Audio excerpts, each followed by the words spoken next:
And here we are. Hello, dear brother Chris. How you doing, brother? How are you doing? Good, man. Good. Can you Good, hear me man. I okay? hope my audio is okay. Yeah, you're fine. Sorry? You're good. You're good. Am I okay? Speak a moment. Let me turn this. Is that better? Yeah, man. That's got the fullness of your voice. We Yeah, want to hear that voice. let me even amp this up a little bit more. How's that? Good? Good. 100%. Hopefully it doesn't. Because I have that auto thing on, it does the auto volume. Maybe I might turn it off if it keeps, because it lowers me sometimes like way too much. I turn it off. Yeah. It's a pain in the butt. I don't know what to do with it. So I just leave it off. Good call. Good Here call. we are. We've got quite a topic today. And for those of you that don't know Chris Minor is he's a bit of a rock star. He's a musician from a band. He was a front man in a band, and he's a songwriter. He's a creative. He's also an incredible researcher, and he's a philosopher of spiritual sciences and the occult. And he's You're a way grand too guy. kind, man. Way too kind to me. Way too No, kind. It's true, brother. It's true, brother. You've done a lot of homework. Homework is really what we're going to be talking about here. And yeah, so do you want to say a few words about yourself? I am just excited to actually be doing this finally. It's been a while since I've been on the round table, and me and you did a show not too long ago, but I never posted it because I still been working on posting things on my channel, and I was like, we just got to go live. This way I can't procrastinate, Yeah, for those of you that missed the yesterday, that was my bad. And I basically didn't check time zones. I said like Tuesday, great. It didn't occur to me that his Tuesday is not the same as mine, and I just ran with like a dog with a ball in the mouth, as the metaphor goes. Yeah, I wasn't even thinking either until it was too late, and I saw you call, and I was like, oh God. So all good though, all good. We're here now. Yeah, so I'm just making sure that people know we're live in Telegram, because I made the courtesy of messing up again. You know me, when I make mistakes in style. It's always when I start a new project. I normally have like a lot of things on my plate, and it's an exciting. Was it the 10 GMT? Is that wrong or something? Yeah, it's. I got the GMT time zone. I put it on my time zone, which is GMT +2. And it was not particularly clever, but it is and was what it was. And so I'm just letting people know live now in a couple of spaces. All these time zones are so hard to keep track of. That's why I just put South Africa on my on my phone at the time. The clock is one of my Lovely clocks. brother. So now it's like if I need to know the time you're on, bam. That's the only way to do it at this point. So the end game of the dark Magi, transhumanism. Where are we going? Are they sculpting our reality?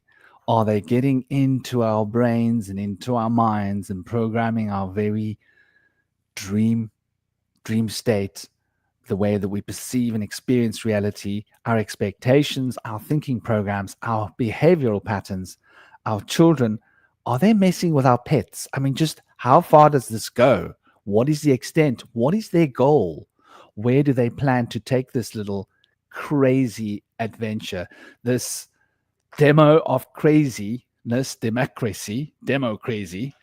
They call it democracy, but we've got a big idea about what exactly is going on. At least in ancient Greece, the so-called democrats were given 1 year in office, and after that, they were audited. And if there was anything amiss, they were sent off on their merry little journey from this world.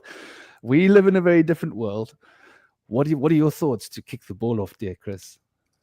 I mean, I think you know me, and I'm on the. I'm very much a student and I guess I promote the Steinerian kind of view on this topic in particular.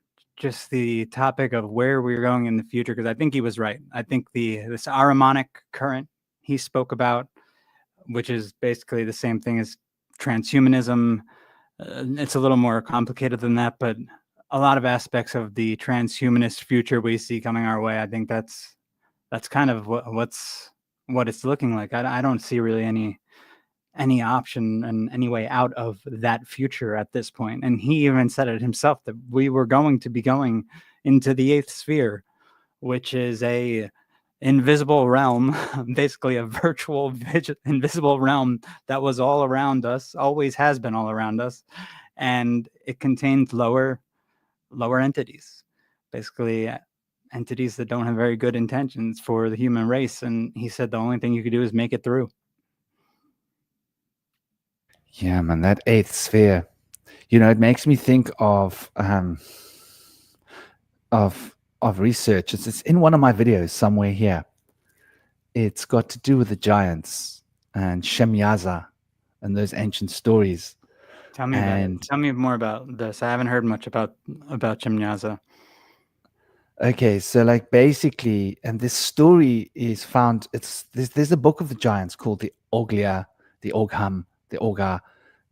It's in various languages. Arabic is like a very intact version. Also, I have to say it's so weird you're bringing this up, because I was just looking into giants in the book of the giants from Enoch in particular the other day for no reason. Just popped up like yesterday. So it's very synchronistic that you were mentioning it, but go ahead. We're on the same wave, brother. Yeah, man. And very intact copies with the Persia. There's stories in the Norse about the giants. A lot of the stories dovetail. There's stories in Vedic lands about the Rakshas.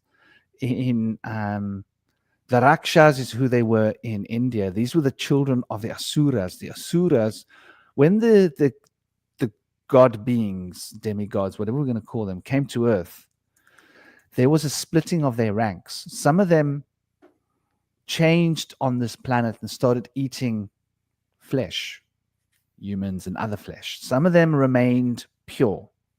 Those that changed started to transform their bodies and their consciousness. Those became the Asuras. So the Asuras and the Devis and the Devas come from the same realms originally. These are the stories that I've been able to put together. And the Asuras created Rakshas. And the Rakshas were these gigantic, monstrous beings that preyed on human beings. And they worked for the Asuras. Now, if you go to Persia and you go to the Arabic world, they were called the Yakshas. If you go to the Israeli world, they were called the, they were the Anakim, that are the relevant equivalent of the Rakshas. And then there are the Nephilim, which are the equivalent of the Asuras. And so you go to your Norse lands, you've got these giants, and then you've got the gods, the devas. In interesting point of reference, they change a lot of the terms around in Persia and India, which is really interesting. Like you go to Persia, the devas are the bad guys. You go to India, the devas are the good guys. So anyway, there were these great and terrible wars. That is strange. What the hell? What happened there? Why did everything switch? I think that there was, if we look at the Sumerian account, there were different factions. And the one faction tried to demonize the other faction. And that faction basically had a huge army, and they stood with the giants. And the other faction, so basically they were all from Nibiru, according to the Sumerian accounts. And they came to Earth, and the Sumerians speak about the Igigi being gigantic beings that were stationed on Mars for a whole number of centuries. Makes sense.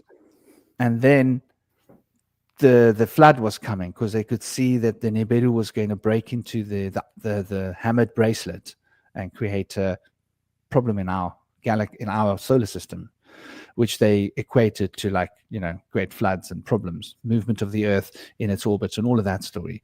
So they were then fighting to get onto Earth.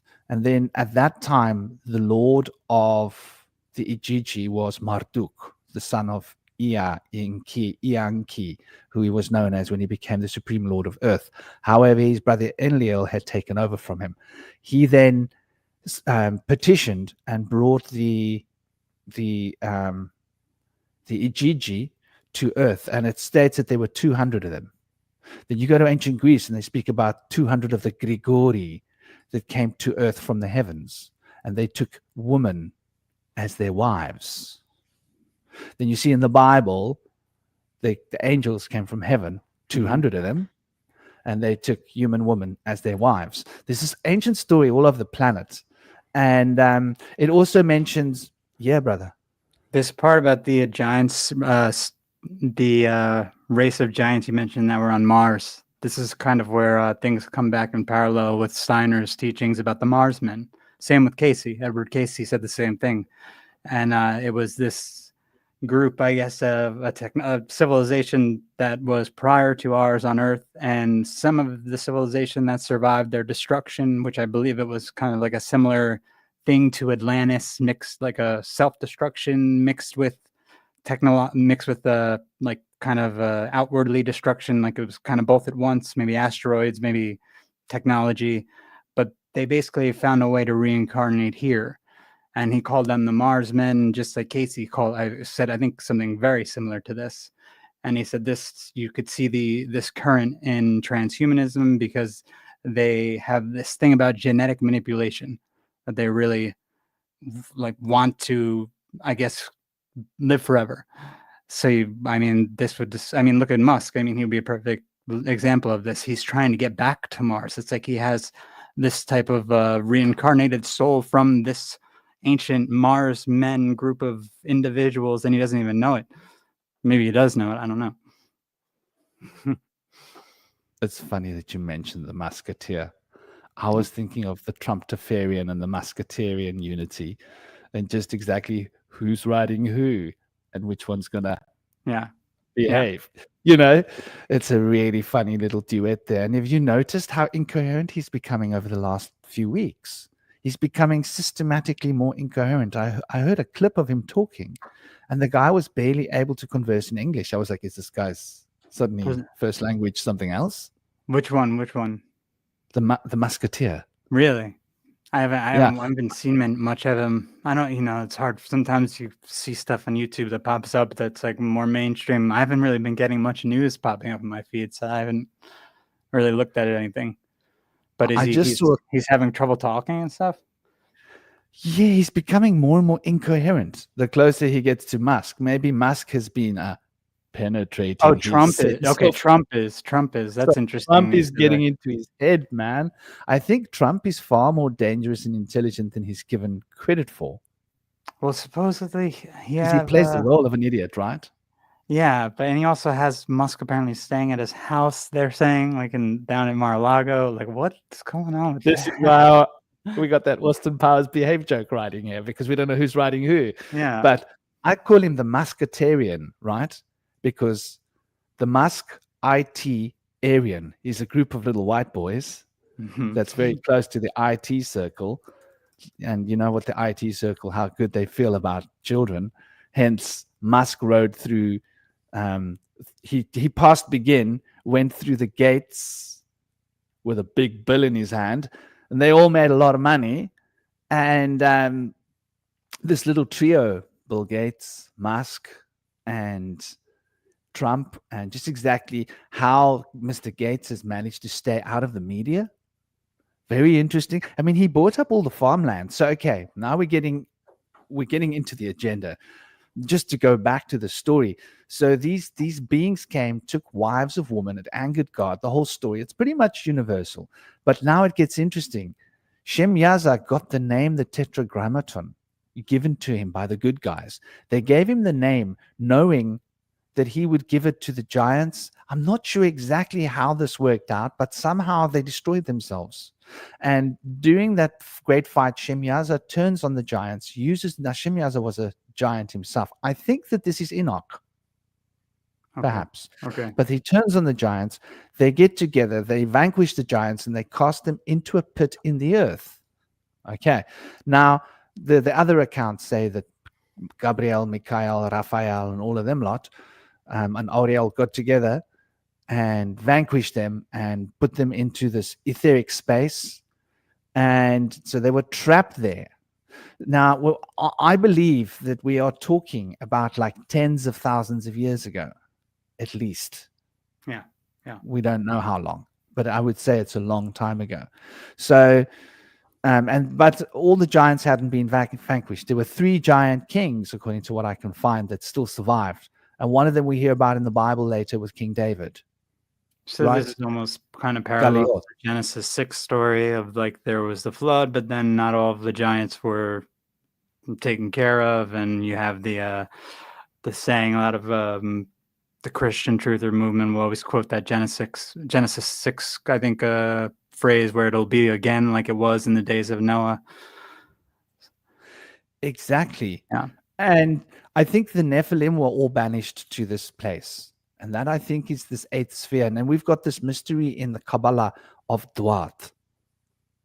And Duat is the sphere that is but is not.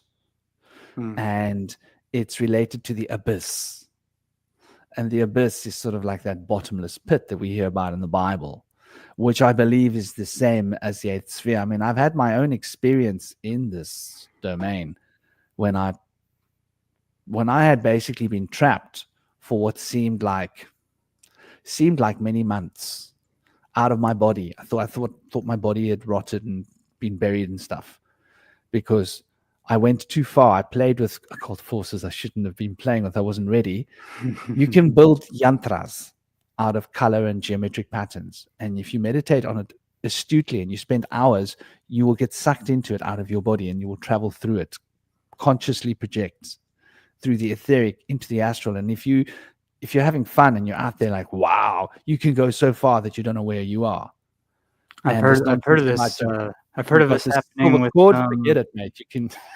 Like someone was talking about a book recently where the guy was describing this whole process of how he was eventually getting into the astral, but it was like a long, long process. But by the end of it, during one of his experiences, I guess he was gone so long that when he woke up, he was covered in cold piss. Like he'd pissed himself, but it was cold. So he didn't even wake up when it happened. That's how like out of it, like he was. Yeah, I started my process before midnight, and it was quite early in that I went out because I had prepared myself. So I must have projected out 12 midnight, that kind of time. That was when I'd planned it for. So I started preparing and working with my yantra and meditating on it and focusing. And when I came back into my body, it was sunrise. So I was 6 hours wherever I was. And it felt like from my apparent passing of time, I would say anything from 3 to 6 months I lived. That's what it was like. After what I thought was 2 or 3 weeks, I was like, my body can't be still. Because in the etheric time, there's only a small compression of time in the etheric. But when you're in the astral, compression of time is like a whole dimensional. You're so much bigger. It sounds like Inception, like how they had more time every realm deeper they went in the dream state in the movie Inception. They would just have more time, like that was passing. They had more time to do basically more things in the deeper states than they would in the real world. So like they'd be asleep 10 seconds in the first level, they'd actually be there for an hour, and the second level they'd be there for 10 hours. So it just kept getting like time was stretched. Yeah, man. I think it's because like in the physical body, we're compressed, and time is compressed into small little units. And in the etheric, it's not so compressed. In the astral, it's like way less compressed. And in the causal, it's like it's not even compressed at all. It's like the Akashic field. You have access to the future and the past right now, and other time zones. And so one can, in the Akasha, remember something that happened thousands of years ago or in the future, and bring that information from the Akash into the physical body. See, there's something about the Akashic records that I've been having trouble understanding a little bit, and it's whether or not they're connected to the 8th sphere. because it seems like if they're not, then they're trying to create an artificial Akashic record within the eighth sphere via the cloud. Like this is what they even have a crypto at this point, I think, called Akash that they're attempting to use for cloud storage. Wow. Yeah, I think. Do you think it is connected, or do you think it's separate? I think the Akash is there and here, the real Akash. And I would imagine that they are reconstructing. Like when I think of Akash, Ak means eye, Ash, ash, and fire. Mm-hmm. So the fire in the eye, which is like the substance of consciousnness. And it's sort of the substance, it's the raw substance that is used to make this reality. So in Robert Temple's book that came out recently that everyone's been talking about, a lot of people have, about plasma. It was the A New Science of Heaven. This is one of the things that started confusing me a little about it, because he was saying that these two Katolinsky clouds that are huge, they're gigantic plasma clouds that you can barely really see with they're almost invisible to the human eye, but they apparently are so large and they are capable of holding so much information because of the physical nature of the plasma itself, that they are potentially like a physical version of the Akashic records. And if you were able to tap them somehow, you could extract basically a record of the entire past, future, like it would be there. So he was theorizing that's like what the Akash is. This is the Akash. And I was like, I mean, I don't know. But the plasma seems to be related to the eighth sphere, because there are also what apparently, even in these papers written up by a bunch of these universities and these plasma physicists who are under NDAs, but you can get some of their work, not all of it. They talk about these invisible beings, or say, are around us, that are plasma beings. They have some sort of intelligence. It's almost like the work Wilhelm Reich was doing. He was seeing like these cloud beings that were made of plasma. One he called Ea, or EA, based on primordial matter. So it all seems to connect, and I just don't know where the heck. They must be trying to integrate the virtual with the plasma realm. Yeah, I think plasma is the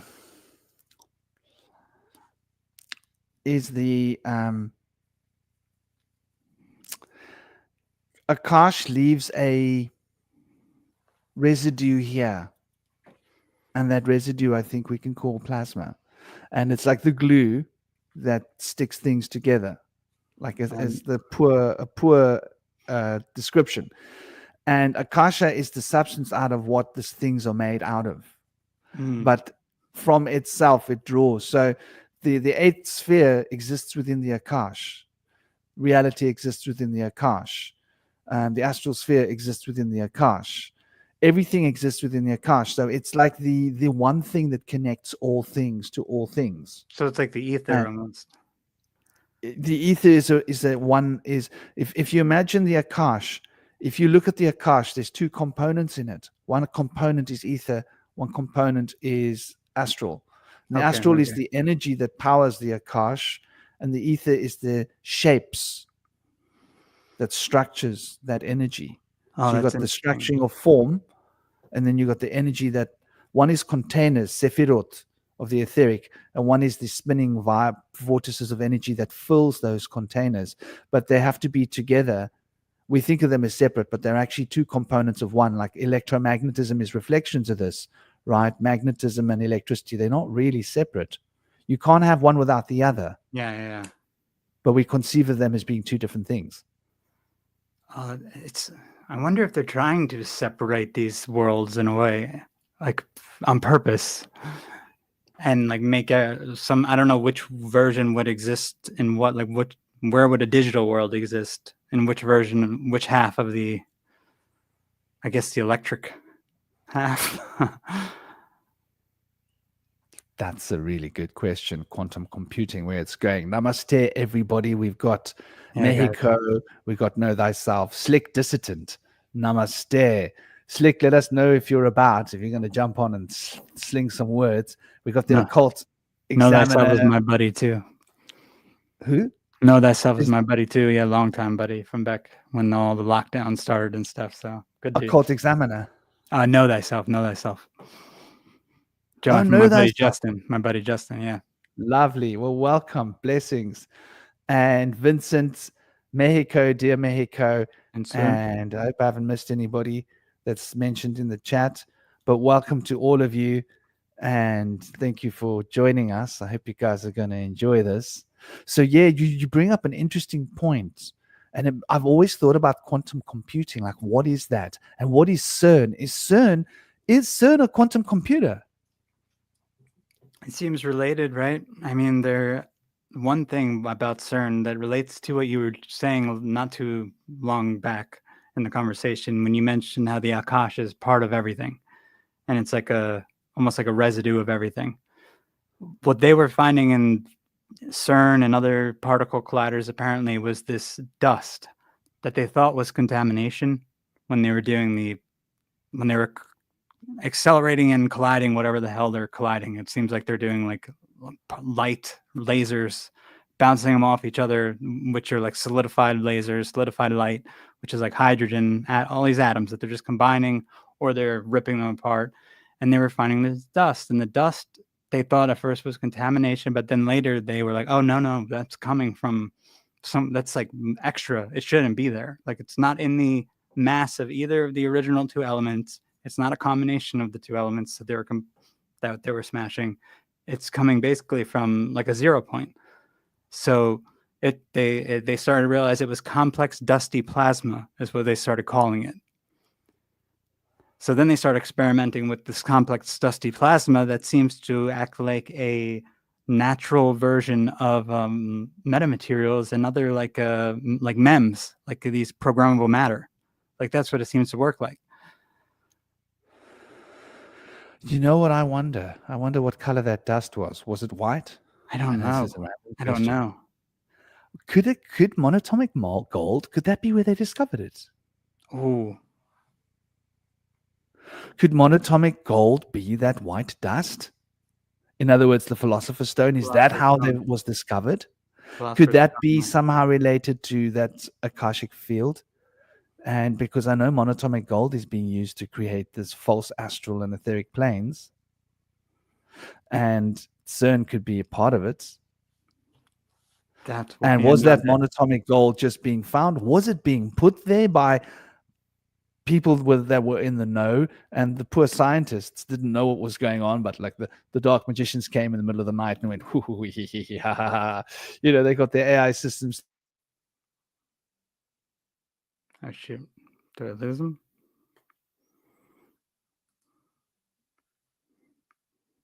So it's not me.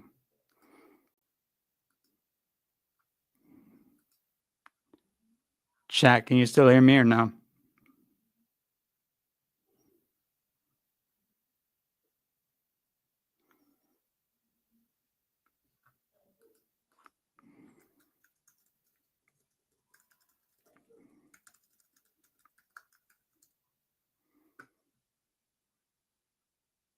Okay. Sorry, I just switched internet connections. I don't know why that happened. Didn't happen before yesterday. I have to phone my broadband suppliers. But I was saying it reminds me of the Smurfs. With that magic dust. There's a lot of weaves in the Smurfs, man. There's a lot of weaves in the Smurfs. I know Gabe probably could talk to that better than even we can with how much research he's done into the cartoons and everything like that, and how this symbolism is just weaved in and out of our childhood cartoons that we were shown. But they're homunculus too. They're homunculi, basically, the Smurfs, right? I would say, but the interesting thing is that they're blue. I'm just sending a quick message to the Slick Dissident, just in case he's around and he wants to he wants to come and weave. Yeah, he could be helpful with some of this stuff. But I think you're right there. And the fact that their skin color is blue, And we see the ancient blue bloods, and in the Vedas, all of the devas and the devis are blue. And there's this dark wizard with his cat. What's his name? Oh Gargamel. yeah, Now, yeah, yeah, yeah. Gargamel, you know what that reminds me of? The name of a giant. Oh, and he happens to be so huge. You And know?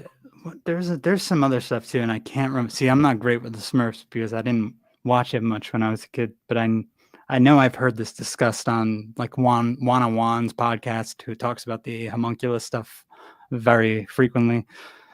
And I know it falls in that realm somewhere, and there's a lot of alchemical symbolism in it, especially I think with the girl Smurf, the female Smurf, and because she's different, I think, than the men, the boys. Yes. Yes. I mean, I haven't watched the Smurfs too much, but there's definitely something. There's definitely a homunculus connection because it obviously the homunculus relates to, I think it relates to recesses in the human genes, to an aspect of ourselves which is less physical.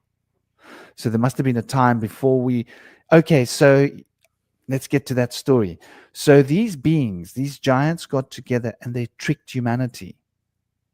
And they managed to change reality to keep us locked into this reality in a slightly different way. So we were in like one kind of reality, and the giants got together, conspired, and shifted our reality. And in the process of shifting our reality, they trapped themselves. Then once they were vanquished, they couldn't come out and they couldn't take birth again because they'd shifted the reality. They were given the technology how to shift the reality, knowing that they would use it to entrap themselves. So they are now trapped in the eighth sphere, waiting for the exhaust of the universe to turn them into microdusts and make them start the journey of the amoeba, losing their identity and their consciousness and everything getting churned out into pieces by like the abyss. It's like an exhaust. And I fought for my life in the pits. Like it got to the point where I was taken in there, and this being was trying to get in here and take charge. And this epic war for my mind went on. Is that the Guardian of the Threshold? That's usually what the Guardian of the Threshold is described as, especially the experience of him in this area of this chakra, basically the one here. Like usually, like I've heard stories of this being, and it's always a fight. It's always like a battle, and usually once you get through this character, this entity, then you basically break through to a different realm of the, I don't know, I'm so bad with the astral and etheric differences. I was in the etheric, and then I was in the astral, and I was in the astral for a long time. And the astral is like there's no form there; it's just pure energy, and whatever your emotions bring into your consciousness, reality suddenly starts to mirror that. It's like you're in a fluid, a liquid. So like you start getting entities that don't really exist in the world that we're in now, but it's kind of like subconscious entities that are being created by your mind. Well, for me, the whole universe was me as a fluid around me. And at some point, I realized, okay, well, my body's not alive anymore, because I searched for my body for weeks. And then I came to terms with the fact, okay, so like there's no way my body could have survived now. When I left my body, my heart stopped beating. That's what I noticed. And I don't know how long my body can be in stasis without a beating heart. So it's going to get thirsty. It's going to da-da-da-da-da. There's no way it can still be alive. It's been weeks or months that I've been out of the body. I started to accept my fate. So I was like, okay, so now what? And then I investigated my space. There was like there was a place within the place where you could go into it. And there was like, you can call it the void, but it's like an infinite density. If you soak into it, you soak into this, and it's like the membrane between all the things, then you're in like a space where you can't move and you can't think. But then you soak out of it and you can move and think again. And at some point fear came, and then I could hear them and I could smell them and I could sense them. And they move funny. They move there, then they come out there. Then they move there and they come out here. Then they move there and they come out there. And each time they move, there's like an electrical discharge that you can smell. It's like an electrical thing. And they were coming for me, and I ran. I ran and I couldn't outrun them. And then I was like, I'll hide in that place I discovered. And I like soaked into that place. But every time I soaked in, I couldn't think, I couldn't rationalize, I couldn't plan. I was just, and then I'd come out and they're there. Oh, damn, they were still on me. And I kept going for a long, long time until I realized this is futile. And I was like, okay, let's do this. So I stopped to confront them and fight. And the moment I stopped to confront them, then they took me. They took me in the spiral, and then I was spinning. And I was spinning that way. I was spinning to my left, downwards, and then the whole universe opened up, and then there was this hierarchies of these archonic beings like lining the walls, but they had geometry to their form. And if I looked within the form of the one, that form was made out of smaller ones. And then some of them were like higher ranked, and they had like fancy armor and fancy insignias, and they were made out of smaller ones and smaller ones and smaller ones. And I kept rotating to the left, and the music got really weird and cringy and like just Uncomfortable. It was discordant music. It was disturbing me. And then I was in the bottom of the space, and there was no bottom. And I was like, holy crap, this is like, there's no bottom here. And then this thing was on me, and I had this, it was like I was in a gladiatorial arena with all of these archonic beings, like lining the walls, like going up like this huge spiral staircase without stairs.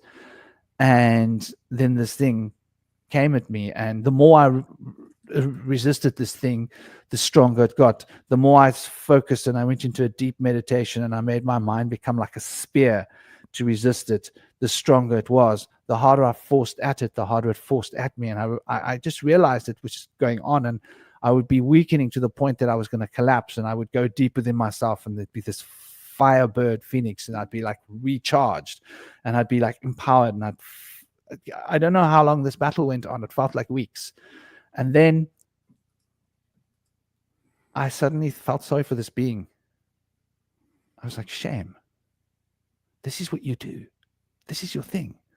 What kind of an existence is this? And I started actually feeling like compassion. Mm-hmm. Like, I'm feeling bad for myself. What about this being? Look what this being has to do. And it cringed. And some part of me inside said, really? That's your Achilles heel? You're joking, man. That? And it shrank. And then the more I felt compassion for it, it shrank until it didn't exist anymore. And then I realized that thing was me. And then I was turning the opposite side. And then the archons turned around, and they were angels. It's like their backs were angels. They turned around. And then the angels were made out of, bigger angels were made out of smaller beings. It's like a fractal of beings.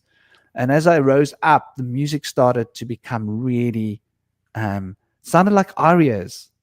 You know, like there's arias, like these children's voices, and just beautiful songs. And I was like getting like lost, and I was euphoric until I got to a point, and then I heard this unanimous agreement of that's as far as you're allowed to go. I was like, oh. And I could see up there the colors were becoming the blues, the lavenders, those beautiful colors, and the music was just getting more intoxicating. And then I started to vibrate faster and faster and faster and faster and faster and faster. And as I noticed, I was vibrating again because I'd lost my vibration in that space. Then I was back in the field of vibration. So you're not in the world of vibration when you're in that space. And then suddenly that being was with me, was inside of me, like what people talk about, the Christos or Emmanuel, whatever. And I was like, hold on, you're like inside me. Like like I'm a part of you.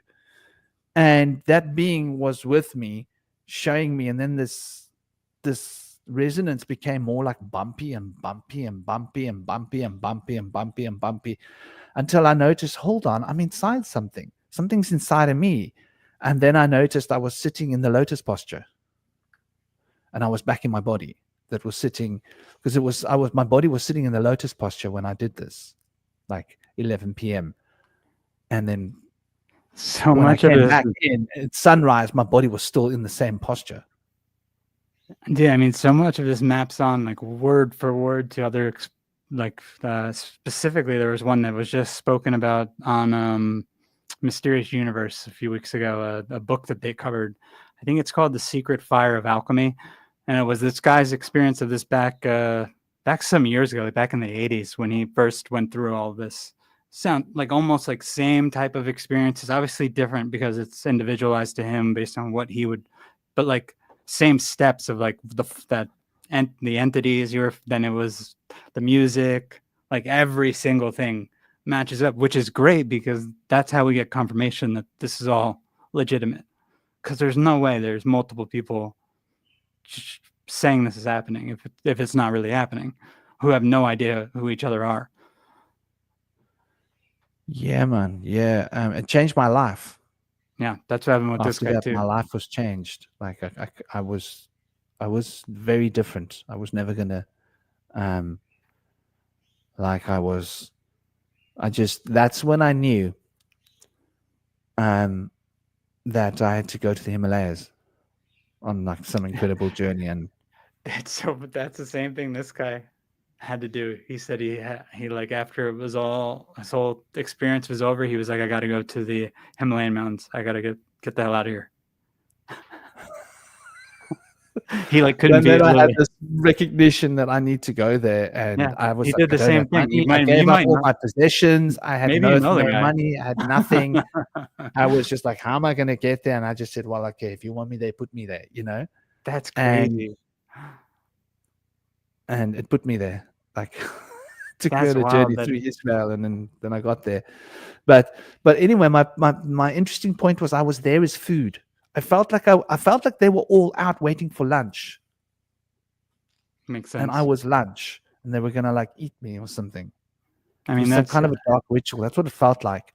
So like, that's my brushing up with something as close to that as I can feel. Like there was this ominous presence of all of these beings that will scare the heck out of you, and you know, there's no time for fear, because if you fear, you become weak. So you have to go within yourself and find that strength of like resilience of like, no, I am me.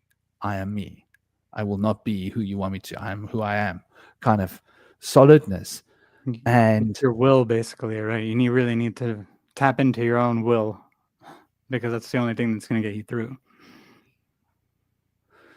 yeah, so these beings were put into this other astral etheric prison by the Shem Yaza or the angels. Depends which story you take. After this great war, and the tetragrammaton was used, and that's how the tetragrammaton got to humans. We weren't supposed to have it. Just these are these old stories. So it's very it's called the Fikr oath. The Fikr oath. And what do we do these days? We fikr. Fikr, your bank has to fikr. That's where I found these words. I was interesting. Like, I've got to fikr my bank account. It's got to do with registering you and your address, and all of your private details have got to be in a fikr. In South Africa, we call it fikr. I don't know what you call it in your country, but it must be the same. It must be an international term. Wait, say it again. It's for just registering. I mean, they might call it that. I'm not good with bank terms. It might be a ledger. It's my digital banking identity. Needs to be fikr. And in South Africa, if you buy a SIM card, you want to activate it to put it in your phone, it's got to be fikr. But now the fikr process is automatic.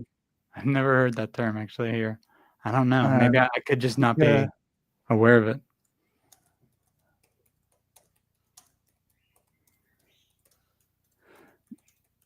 Let me see. Anyway, I came across this and I was like, that's what does it mean to fikr your bank account? Financial Intelligence Center. Well, we call it fikr here in South Africa, FICA. So the Financial Intelligence Center. I'm talking about I think it's FICA here. FICA is what I've heard it called. But I might be wrong. I might be wrong in how you're saying it. But I mean, how I'm saying it. I mean, that's exactly it. That's exactly it. FICA. Yeah. My term could be wrong, but that's what that oath was called. The FICA oath. And that oath is the name, the tetragrammaton, that was this great oath that was broken, and it was related to these tablets. The Ark of the Covenant might be remnants of this. And the Shem Yaza, whichever giant had these tablets, had great powers. And they speak about these tablets coming from Nibiru. And one of the princes from Nibiru gets his hands on these tablets and steals them, and he becomes almost invincible with power. But he is vanquished by who seems to be Hermes, using great magical power to trick him and trap him so they can get the tablets away from him. So, but these tablets then were a remnant of the Fikr. They were literal objects that were used to communicate with Nibiru to Earth. They were first brought to Earth by the renegade called Alalu, who was the first Nibiran to come to Earth and discover Earth. And it states that he used these tablets to communicate with Nibiru. So it's a communication device, but it's got all sorts of other properties. It makes you like powerful. You've got all sorts of powers when you have these tablets. I like your like with the Black Mirror. It's black obsidian, Black Mirror. So now we get back to what you're talking about with supercomputers and quantum computing. Well, and creating what you were saying. And here's a thought that I've heard. I think I've heard this from other people, maybe not as clearly as I hope to try to explain it. And I don't even know if the science is correct on this. But it is what the accepted science right now would be this in the quantum realm, at least. And it has to do with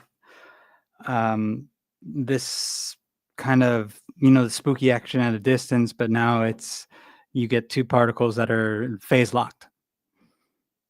So they're saying if we're all holographic entities, basically, of light, solidified light, then we must all be phase locked with another entity somewhere, and phase locked isn't the right word. I can't believe my mind is blanking on the word that I'm thinking of right now. What is the word I'm looking for here? When two electrons are phase locked, they're in quantum entanglement. They're entangled. There you go. So we all must be entangled with some source somewhere, and that could be we are made in the image of the creator, which is this source. But it seems like what they want to do is break that entanglement and re-entangle us with something else in the physical. And I kind of think that's what they're trying to do. But now entanglement, there's some issues with entanglement when you look at like Ken Wheeler's work, because he's like, the quantum guys who don't know what the hell they're talking about. There's this double slit experiment he says is nonsense. So this spooky action at a distance, then it's really not that there are two separate electrons traveling a huge distance. It's actually a perturbation of the ether it's always connected. So like they're acting like they're changing one thing and it's magically changing the other thing, the electron in another place. But really, like, the ether is being ripped or it's being excited, and it's causing like this whole line of a connected, basically a connected like output of some sort, whether it's a light, whether it's energy, and they're always connected. So yeah, of course, if you spin one, the other one's going to spin because it's actually connected by the ether the whole time, and it manifests from the ether. When you say that, it makes total sense, because I know a lot of people were raving about using monatomic gold about 15 years ago. It was a big thing. And since then, I'm sure it seems to have fallen into disuse. But it was a big thing. And a lot of people were reporting that when they used the monatomic gold or the philosopher's stone, people were getting access to it. People were selling it. People were distributing what they said was the stuff. Mm-hmm. And people said that when they took it, they either got sick, some of them left their physical bodies for good. Others felt that they had been trapped into some kind of an artificial etheric or astral plane. Like, it changed the way we experience the other energetic realities. And so it makes me think of this, I I can't think of the term. There's all this stuff, particles that's in the air for engineering, re-engineering of the weather, which is a big part of the agenda. Mhm. But what is it? Graphene. Graphene, yeah. That's What basically properties like does graphene have? it's basically lead that's been like it's the thinnest, I guess, like a thin sheet of lead. Because the way they discovered it was they put tape on lead and they ripped the tape off and they had a thin layer of the lead and it was I think it's hexagon shaped in its like a formation, but it's basically a layer of lead, just a very thin layer. It's monatomic lead. So we've got monatomic gold, we've got monatomic lead. Lead and gold are very close. Mm-hmm. They're so close that it's easy to make lead become gold, according to the old alchemists. That was the test. Oh yeah, so if you've got monatomic lead in yourself and you get exposed to just a small amount of monatomic gold, it will turn all that monatomic lead to monatomic gold potentially. That was the alchemical test. Yeah, what an interesting concept. That definitely could be a thing. I mean, I wouldn't know if that would work, but yeah, it sounds like it would. Because the human body is like an alchemical engine. So one would imagine that all of those alchemical processes of heating and distilling and those look like biological processes we're copying. Yeah, well, I agree with that 100%. So I almost think I have a feeling the lead into gold, like physical thing, was like this is just to throw people in a direction that the real alchemists weren't wanting to go down. They wanted to let the alchemists who were into the more materialistic aspects do that, but they were trying to do it internal. It's all biological internal processing. I think that my impression is that it's dual. It's both. In order, okay, so they had to do the inner alchemy in order to perfect themselves, right? And if you're not ready for this big change, you would not survive the experience. Then there was another thing of actually making the philosopher's stone, which you would then eat. And that eating of that philosopher's stone would then, like maybe like these monatomic filaments, the DNA might become bound like a caduceus over this monatomic shaft of gold. And it could like give structure to the DNA so that your cordons don't deteriorate. So your DNA would then last longer and you wouldn't have this constant breaking down of cells. In other words, your cells would have a longer cell life. So instead of your blood needing to be replaced in 10 days, maybe your blood could be replaced in 50 days or 100 days.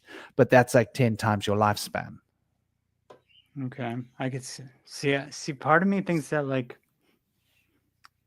we might have had a problem when they started ingesting things instead of just perfecting themselves internally, because they might have stopped doing the internal work and just going straight for the let's make something externally and then let's take it and let's see if we can live forever. And that seems to be where we're at now with like all these transhumanist, post-humanist, black brotherhood type families who they seem to be all into the life extension technology. You could tell how dark their souls are by the way they look, even on the outside at this point. They're like withering away. And I mean, you could even see now like what they did with the whole agenda with the trans agenda before the transhumanist agenda, like this, the surgeries, the medications that broke down people who are all now working in the tech and life extension and transhumanist type of biodigital converging technologies industries, and they're all seeking the same life extension technologies now because they recognize in themselves that they're dying because of what they were tricked into doing to themselves or wanted to do to themselves, and it didn't work and it's hurting them, and they're going to have a shorter life if they don't find a way to get the AI to fix their biological body and turn it into some sort of I guess synthetic avatar. Yeah, that's very interesting. You know, you definitely onto something there with these crazy people and their life extension. What happened here? Sorry, there we go. You're definitely onto something with these crazy people and their life extending technologies. It does seem to be a twofold thing. Like they want to extend their own lives, but shorten our lives. That seems to be what's going on. Yeah, the food, the water, the 6G, 7G, the other radiation technology that they're using, the the plastics in our homes, the microplastics in our food, these estrogens, the genetic modification of food, the water filtration processes that are being used. That's all about cheap and putting chemicals in the water because it's cheaper to make the water potable, and obviously the breakdown of our farming, and that brings us to the Mr. Gates phenomenon. So I think we've sort of looked at the eighth sphere to like a basic idea, but when you talk about this life extending technology, I wonder if there's a connection there to do with being able to interface directly with the eighth sphere.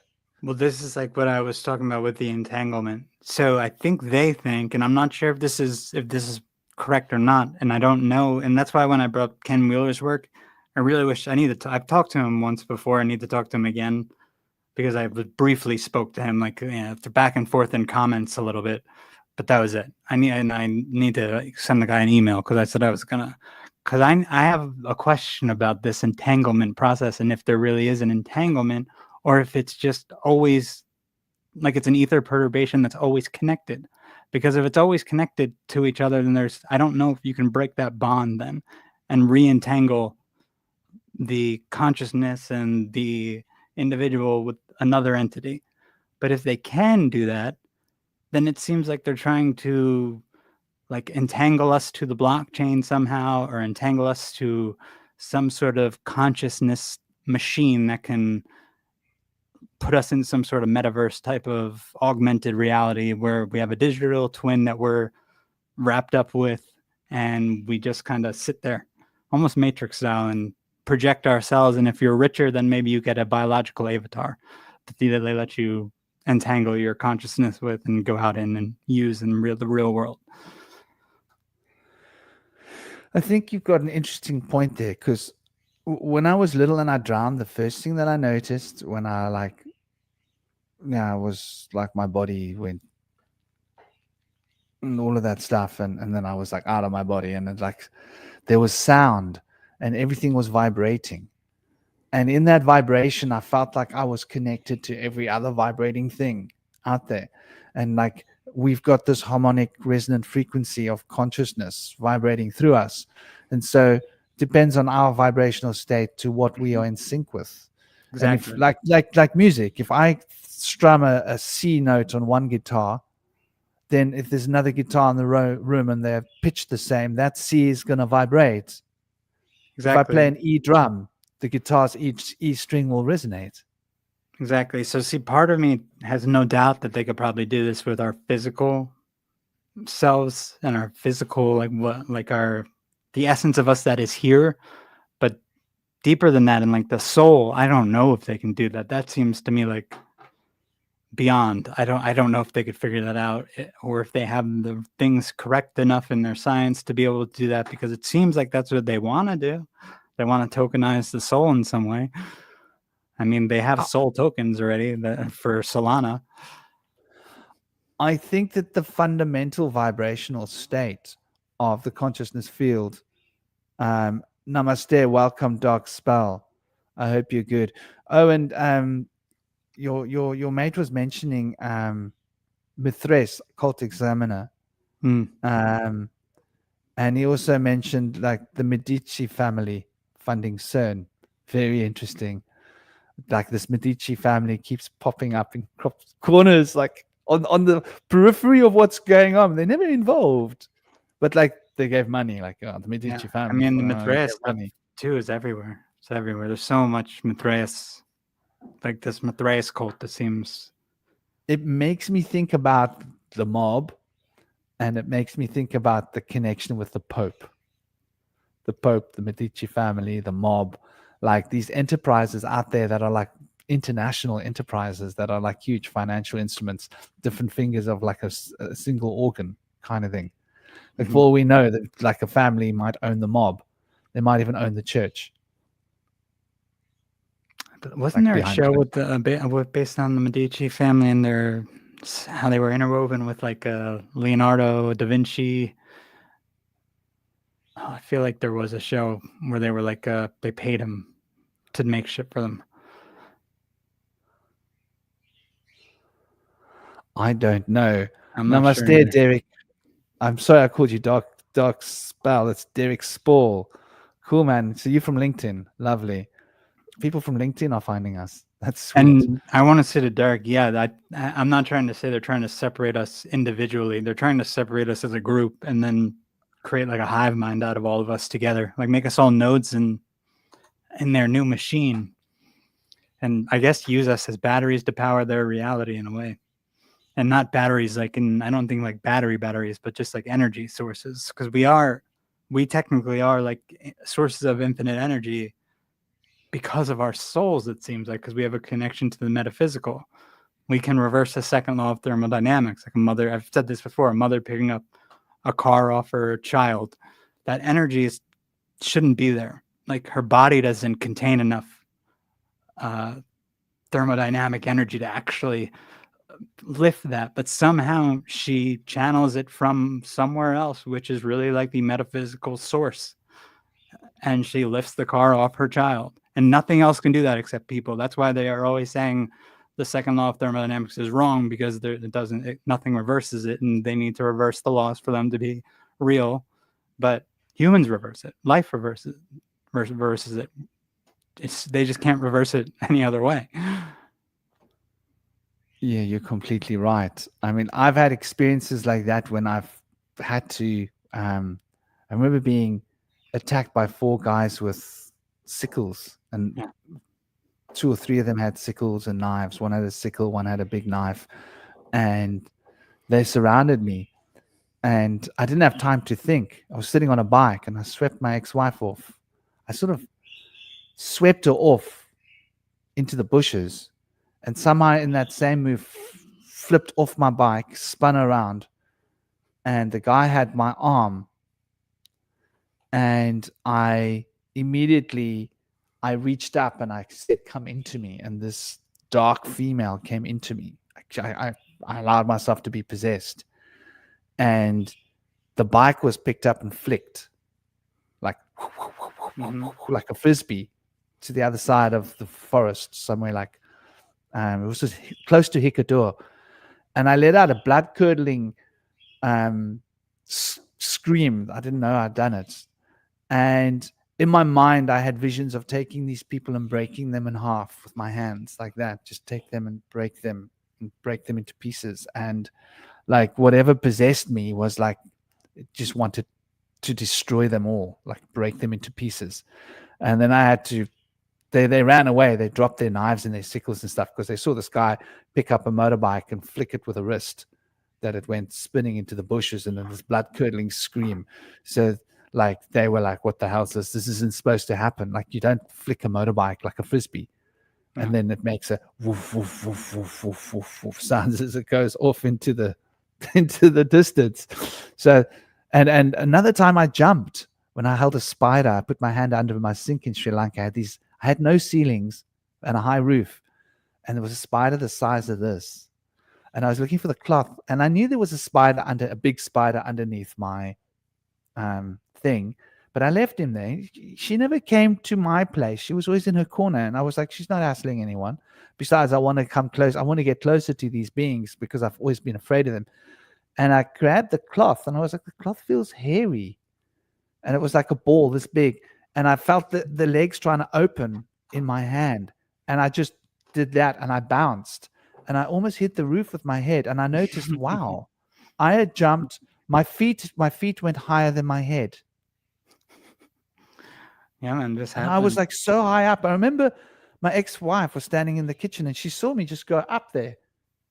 And I landed. I didn't think. She said, "How did you do that?" I said, "Do what?" She said, your head touched that. And I looked up and I was like, okay, that's like about 13 feet.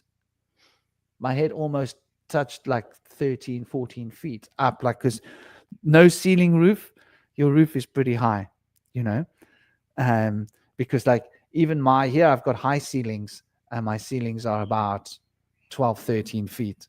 So the point of your roof, if it's like that, because I stepped back and I had this thing in my hand and I just flicked it like that, and I bounced. It's like I bounced. I didn't jump. I bounced off the soles of my feet. It was a weird sensation.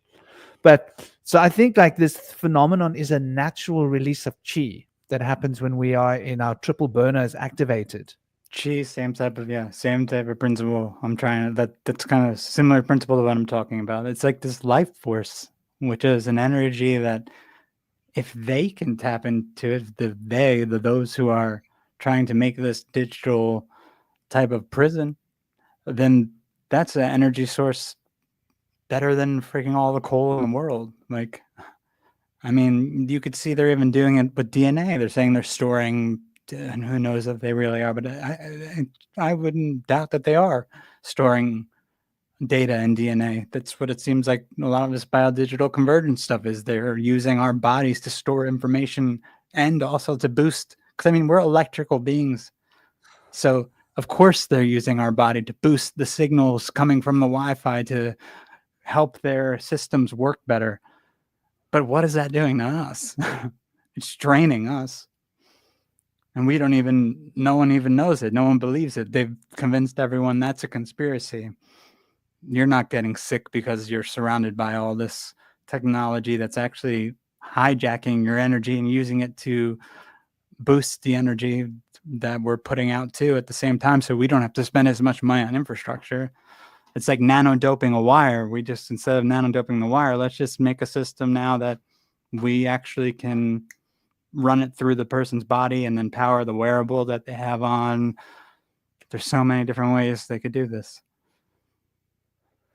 Yeah, man, and Sabrina Wallace talks about this. I'd recommend people listen to her stuff because she talks about it probably more than anyone else.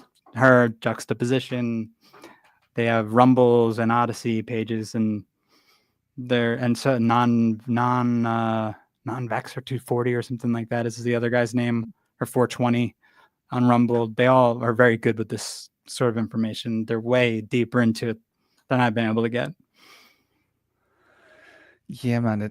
I think there's a lot to this when you talk about the energy, because the amount of energy in one cell, it's, it can do a lot of stuff. Exactly. And do we not recharge with the help of the sun? Yeah, well, that's a very interesting point. Yeah. That's something that I've noticed. Like, as you can see, I'm well charged. I've been spending a lot of time charging up my batteries, and the sun definitely, they call it dhoop in India. Absolutely, the sun helps, but at the same time, then you see, what are they trying to do? What is who we were talking about before, Bill Gates and whatever think tank is behind him? What are they trying to do? Block out the sun to protect us from global warming because of Agenda 2030, which I feel like they've already probably completed the majority of stuff they need for that. They're moving on to the next agenda at this point, whether that's 2045 or 2050. They have something coming up, which is very transhumanist. That's like basically making avatars for people. Yeah, that's very interesting, because I researched this a while ago, chemtrails, like about 15 years ago. Remember, stratospheric aerosol injections is what they call them, or you won't find much information on them. Well, what I found was, like, people were saying, no, those are contrails, those are chemtrails. There was that whole ridiculous argument. So I was like, okay, contrails, what are contrails? So I was like, let's research fuel. Aviation fuel. So you look at aviation fuel. No, while they started putting nanoparticles into the fuel, I was like, that's interesting, because it increases the efficiency of fuel at high altitudes, gives you more thrust. I was like, okay, there's logical story behind this, but what happens to those nanoparticles? Exactly. So with the amount of airplanes in the air, all of the airplanes were propagating chemtrails. It's a slight background of nanoparticles. And the interesting thing was the military do it, and all of you can't figure out what the specific recipes are that they're putting in the materials. Some of the things were spoken about was graphene. Other things were spoken about were other kind of nanoparticles. But the military started doing it, and then it was, I think it was like the 70s or the 80s that all flight fuel got this sort of, it's now legit. You have to do it, otherwise you don't fly. Yep. So all flight fuel has these nanoparticles in it, and I'm guessing that they're increasing the amount of nanoparticles in the fuel. So that's why the chemtrail contrail argument came into being. It was a way for them to hide the chemical trails that they were placing, which was like those planes with the huge tanks on the back, which are more of like the saying they were contrails, because all the other planes are making the same thing anyway, because it's in everything. Exactly. So you have the stratospheric aerosol injections, which are the actual chemical tails of chemicals, we'll say. So I'm trying not to get you a notification at the bottom of the video for saying it. And then we have the actual fuel, which is just doing contrails, but it still has chemicals in it. So it's like they're doubling up now at this point. So there's definitely an agenda to block the sun. We know this. And also people who argue about this, I don't get it, because it's like, even if obviously the fuel is causing contrails that are lasting longer than they should be. They're causing, and we know for a fact that there's pollution and metals in these contrails. So would you not want them to disclose and stop this, even if it's not the stratospheric aerosol injections or chemical trails that people say it is? Like, it's still the same freaking thing in the end. It's still causing problems, and people, like, it's like the argument is like, no, that, like, it's normal. It's not normal. We could tell it's not normal. And that's not even including like cloud seeding and then the weather manipulation and this on all of this. And people still, I don't even understand how it's even an argument anymore when we have Florida and Tennessee both saying they've banned flights over their states of any sort of, I guess, company doing this sort of stratospheric aerosol injection work. Because, I mean, it makes no difference, because if they do it over on the West Coast, it's going to move across the whole country no matter what. So Florida's still going to get hit. Tennessee's going to get hit too. But they still put this into law, meaning they're recognizing it as a real thing. Yeah, and you're going to find that there's always going to be people in denial of what's going on, because like it's not really an argument. It's not a valid argument, because the United Nations have put the paperwork out there and have disclosed the research, disclosed the plans. We've got a whole conglomerate of African states that are fighting in the United Nations to have it stopped. The vote was done by the G10 in, was it 2016 or something? 2015, the G10 did a vote. Or was it 2018? I can't remember the date. Check me on the date. I'm not sure. But they did a big vote to basically start officially modifying global weather. And a lot of African states were up in arms saying, we weren't allowed to vote. How can the G10 vote for global weather modification engineering? And then you can go on the actual website of the United Nations and you can see them openly discussing how this works. So anybody who's in denial, it's like, dude, you can find the information from the United Nations. They will tell you what they're doing, but they will tell it to you in a way like, wow, guys, we're going to save the world. We're going to stop global. This is how we've got this plan. We're doing it. Yeah, this is how it's being presented now on these websites. I just typed in vote to modify global weather, and basically it came up with a bunch of articles saying how the current administration in the United States is a threat to, I guess, measures the UN wants to take for environmental protection to stop climate change, and which is basically weather modification. They're saying they want to be able to modify the weather and stop extreme weather events with the technology that they have, and the current administration isn't down with it, apparently. Who knows if that's true or not. Well, let's think about it. The so-called conspiracy theories say that HHARP is a potential weapon that can be used and weaponized to cause droughts or floods in other countries. Economic enemies can suddenly have bad weather, their crops can fail, they can have infrastructural damage, and they're so busy trying to fix their own infrastructure and get their own crops back that they don't have time to come and compete with us. So you can see apparently the great tsunami that we had in 2003 was it, that one was perhaps could be affected by these resonant frequency bombardment of And these and waves. that location you're talking about is just one of thousands. There's apparently thousands around the world that do the same thing now, that are just as powerful, if not more. I'm sure they have even more powerful ones at this point than that place. I don't. Well, I did my research in the UK. The most powerful one has got a 5,000-mile range. HARP's got a bigger range. I know there's big ones in Australia. There's a few of them in Europe. So that's going to be what's but I mean, big ones. That's going to be what's There publicly isn't known, one though, in right? South Africa. But is that just what publicly is available? Because maybe there is, and they just haven't listed it. Well, okay, so they sell it. They sell it as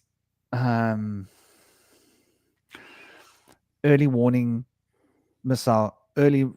systems for missiles, which they can use to bounce radar signals around the curvature of the Earth. That's the sales pitch.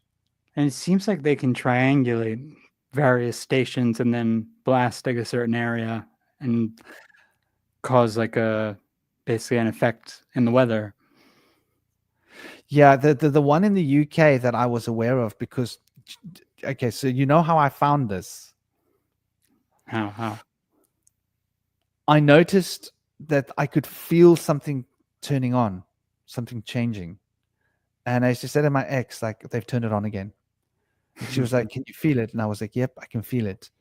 And I said, like, I could turn around, turn, keep turning until I feel, okay, now I'm in this. So it's coming from, this is the line. So got paper on the ground and drew a compass, a directional compass, and then started mapping the times and then doing experiments. I was like, well, it feels like it's an electromagnetic field of some sort that's turning on. It affects my heart chakra. It affects a lot of my electromagnetic energies. And so I thought, like, well, let's take a wooden spoon and put some metal tinfoil on it and keep it there and then, like, test it. It's not magnetic. Get a piece of metal. And when it turns on, I was like, okay, it's turned on. Let's give it a couple of minutes and let's test that. And this thing would become magnetic. So we were able to do this for guests who came to our home in Croydon. And then I'd be able to say, oh, they've just turned it on. And people would be like, can you feel it? I can't feel it. And I'd be like, just wait. So they come there and say, check this. Right? Okay. Oh, hold on. They turn it on. Wait 5 minutes. Check that. And they'd be like, the eyes would pop out. Does this thing suddenly a magnet? Like, that's wild. It's like you got a long tinfoil thing. And the thing's suddenly like magnetic. It's clear. It's not even like, the difference is like chalk and cheese, and people would like pop their eyes out and go like, how are you doing that? It's like, we're not doing it. All I can do is I'm aware of the energies. You can feel and it, we've got the tinfoil aligned with the directional field. Which that would make sense, actually. That would make sense. So we're aligning, because I mapped it out in our living room and mapped it out in our kitchen and our dining room. I was like, well, let's get a compass. Let's look at this. Basically made like an antenna at that point, like a magnet, like right. We made it. Yeah, that's what we did. Made a simple on a wooden spoon with a long metal antenna, and it would become magnetic. Yeah. And so then we got maps, and we got a compass, and we triangulated the direction as close as what we could, and then we got a map, and we took that direction, those degrees, and we put it on a map, and we went forward. And then we started Googling, searching. This was in 2012, 2013. Started searching forwards until we found a big base. No way. Really? And then we checked out what that base was. And that base had 13 towers that were creating VLF frequencies, and it was like a huge thing. The towers were like 200, was it 200 feet or 200 meters high? There were 13 of them. They were like in this geometric patterns, and I was like, that's HARP. Basically, yeah. And so then we found out what that thing was called and the technology. Then we researched it. Then we started going, where are the others? Well, there's others in the UK. Wow. But that was the big one that we were feeling.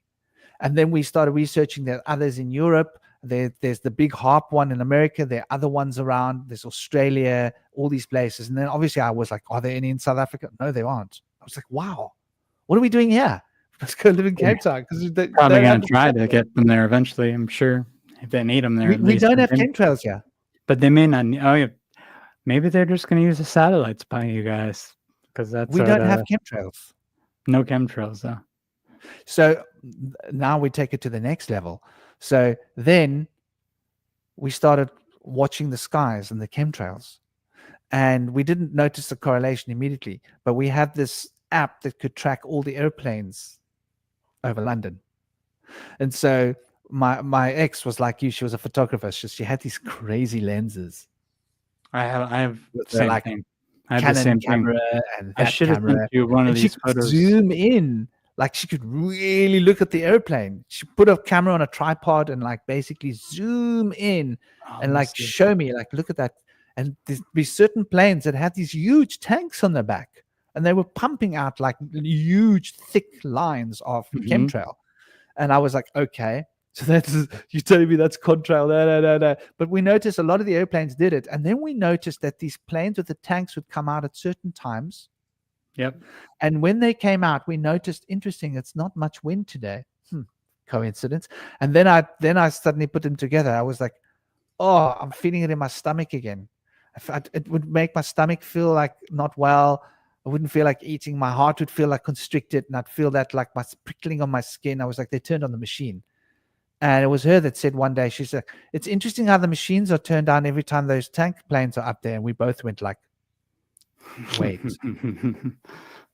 They're putting these particles in the air and then they're creating a powerful VHF signal.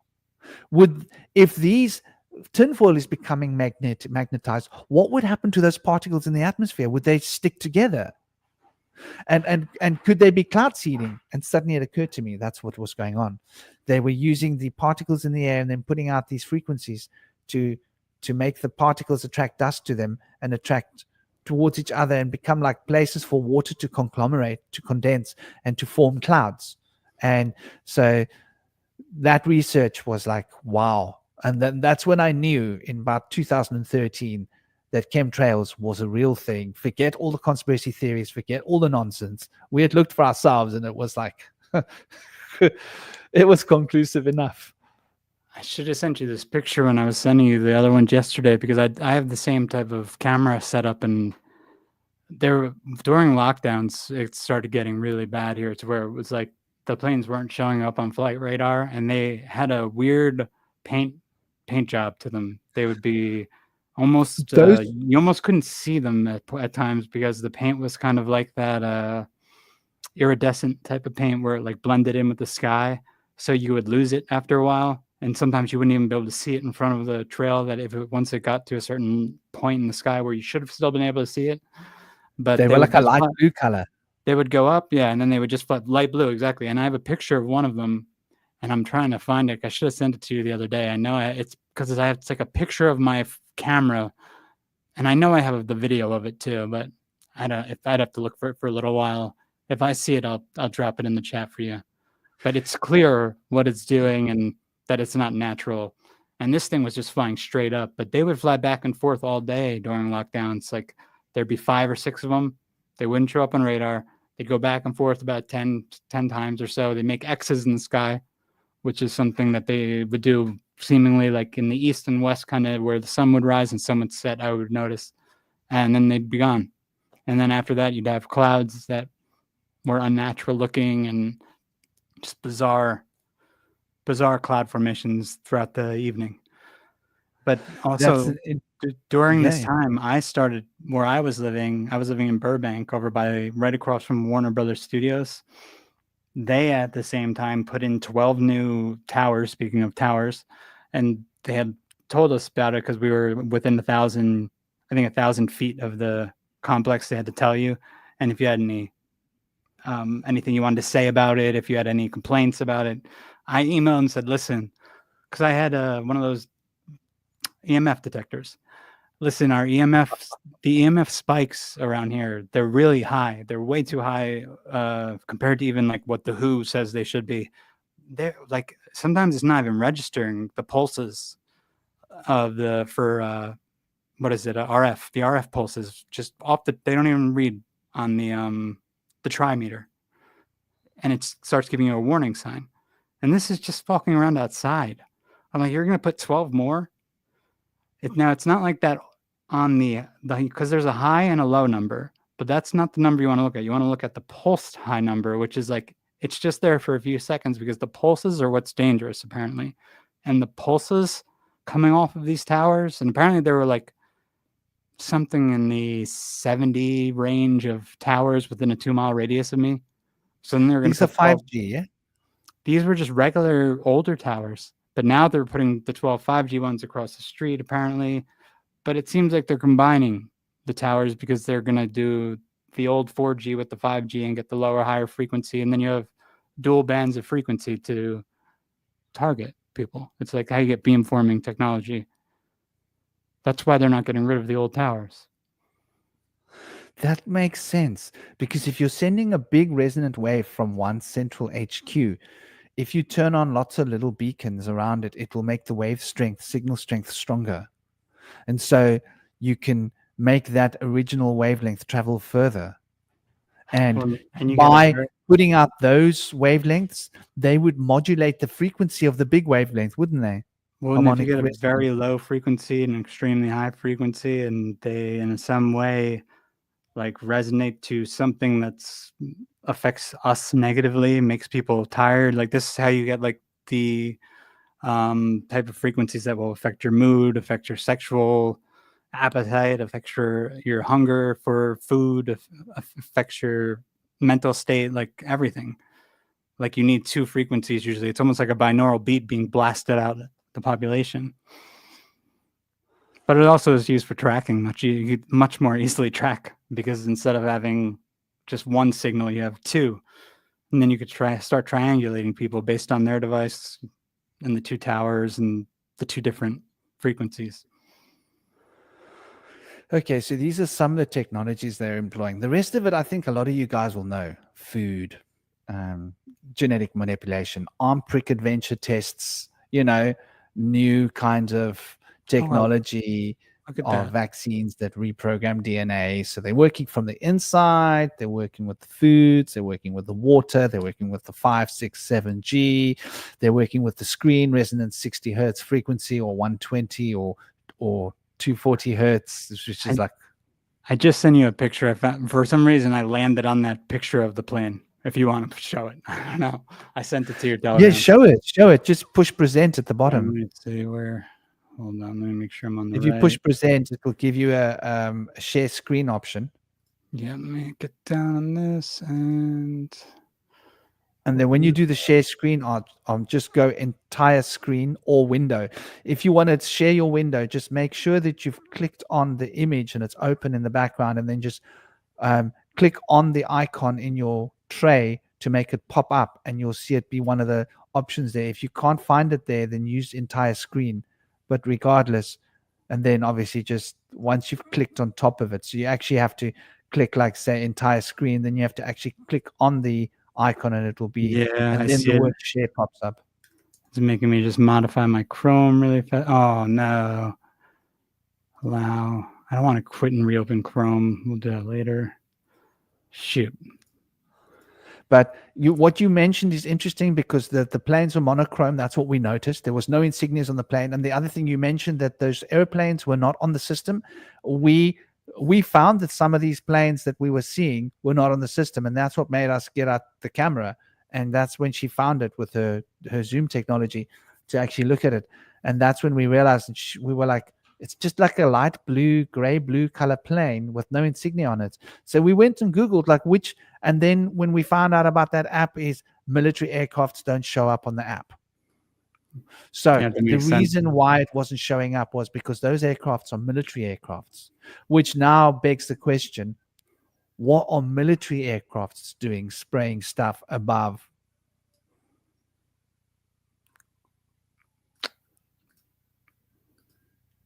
So this was, I don't know why I can't find the original file, but this is my camera that I took a picture of. See how it's blue, like you were saying? Wow. Can you go into the can you make that larger? Let me see. Is it bigger? Yeah. Let me see if it gets bigger. Yeah. It's definitely something going on that plane. Yeah, that was flying straight up, and it didn't even show up on flight radar, and it was just like one of the ones that was going back and forth, and you could tell that the paint job is very strange in the center. Yeah. It has that odd blue to where at the point it's almost disappearing. Because I'm literally using, I think I'm using a 600 millimeter. I'm using a 300 millimeter L glass lens with a f1.2. The f-stop is 1.2. This is Canon lens with my old 5D, I think, my 5D Mark IV. So I had the 300 millimeter lens with a 2x teleconverter on it. So it really was like 600 millimeters. You're talking my ex's language now. Yeah, She used to talk this stuff for me, and I was like, okay, 300 millimeter, okay. Like she had all these lenses, and she did photography. Oh, I was gonna say to you, the next time you share something, leave it in the bottom there, because you'll find that then if you go to another image, if you open any image on any Google tab, you just click and it will say change to this image.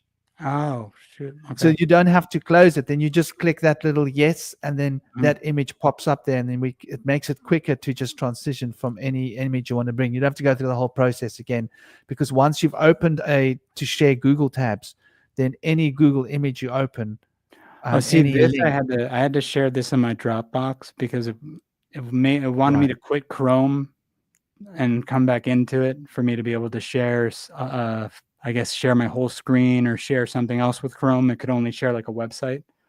So for some reason, I was just like, I'll upload the picture to Dropbox really fast, and I just threw it on my Dropbox and opened it there because You're in Windows 11.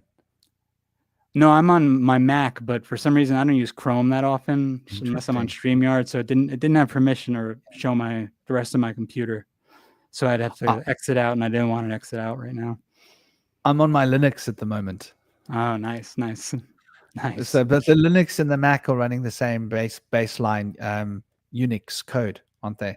Like the Yeah, but baseline code. much safer with the Linux now. Well, the Mac, that's why they're not allowed to sell their software, because they took the open source Unix code and they just put their fancy shiny bits all over the front of it to make it look and feel nice and user friendly. But the source code that they're using is Unix, which is why they're not allowed to sell the software. They have to give it away by law. That's why you'll never be able to buy. Otherwise, you'd be able to buy Mac operating systems like Microsoft, but they're not allowed to sell it because it's not theirs. All Makes they're allowed to sense. sell is the skins. Mm-hmm. So very clever what they've done, and that's why Macs don't get. That's why Macs are the best, because it comes with a pre-installed Unix code. That like try and hack that. That's like FBI servers, you know. Yeah, the only problem now is like Mac's trying to hack us with themselves. Yeah. With their Updates. Apple Intelligence nonsense. Yeah. It's not good. Well, I think by this stage, we've gone past all of that, because now that AI systems have developed to the way that they have, and the way in which everything is moving, um, and the way that everything is moving is basically put us in this position where we are now able to, um, your system is basically running AI. Well, specifically Just the to be Mac on the internet, you have to run AI. Specifically, the Mac Intelligence was just added to the newest update, according to them, to the point where now you can interact with it on your phone if you have it on and on your computer. And apparently, what the Mac Intelligence is trying to do, according to there's this guy on the internet, guy on YouTube who talks a lot about this. He used to be a programmer, older Asian man. All the people who talk about the biodigital convergence stuff have discussed Mac intelligence and why it's so dangerous, because it's trying to copy you. It's basically trying to create your digital twin, just much quicker than it would be created via algorithms on social media, because it's going to have access to you all day, and it's going to learn every move you're making. You're going to be interacting with it, and eventually it'll be able to do everything you do, just much better. Apparently, that's the goal. I think that Mac realized that they're missing a big part of market share of selling our information. And they realized, why should we let Facebook and all the apps get it and sell it? We may as well be the proprietors of that information. And so we'll just give you the mother load of information for one amount, or you can go to those other smaller companies and buy little pieces of the pie that they've got. We'll give you the whole pie. It makes sense. Google does that. So, now, okay, so here, let's look at this. There's an interesting there's a comment here, and I think it's relevant to where we're going, because now we're breaking into that part of the conversation. So what is the end game? What is the plan? What is all this technology, this AI and transhumanism technology, and what kind of narratives are being sold to us as a program? So transhumanism is great for people who need it, like handicapped people or the military. Now, there is the narrative. That's how they get us to buy into this crap, right? They tell us that handicapped people need this transhumanist technology because this is necessary for their lives. And I sort of get the idea of prosthetics, right? It makes sense. The Neuralink prosthetics being used in such a way. But is it being built for the minority, or is it being built for the majority? What are your thoughts on that? Well, people can, I see Droga saying that we're biased into everything being a conspiracy, but this comes directly from DARPA's mouth itself, including one of their, what's the guy's name? The bald guy. He's a technocrat. He's very into this technology, works for DARPA, or used to work for DARPA. But DARPA even has said this themselves. Everything is dual use. Everything they make has an aspect of use for the common citizen and for the military. So no matter what, they admit it. Everything they're working on has two uses, one for the average person and one for the military. And eventually both of those uses are going to converge. It's same thing happened after 9/11 with the Patriot Act. We have this surveillance that's put into place to protect everyone, but then it's also being used to track and collect data from everyone. There's never one thing. So I'm blocked from getting access to this website because I've said too much about it. Which one? 2045.com. So I can't access it on this computer, but I can access it on other computers. It's very strange. And I'm trying to use Mozilla Firefox. Oh, there we go. They don't know about my Firefox. Because I've done a show and I've discussed this on a show, the moment I discussed this on the show, and this is very interesting, I lost access to it. So it's considered unsafe.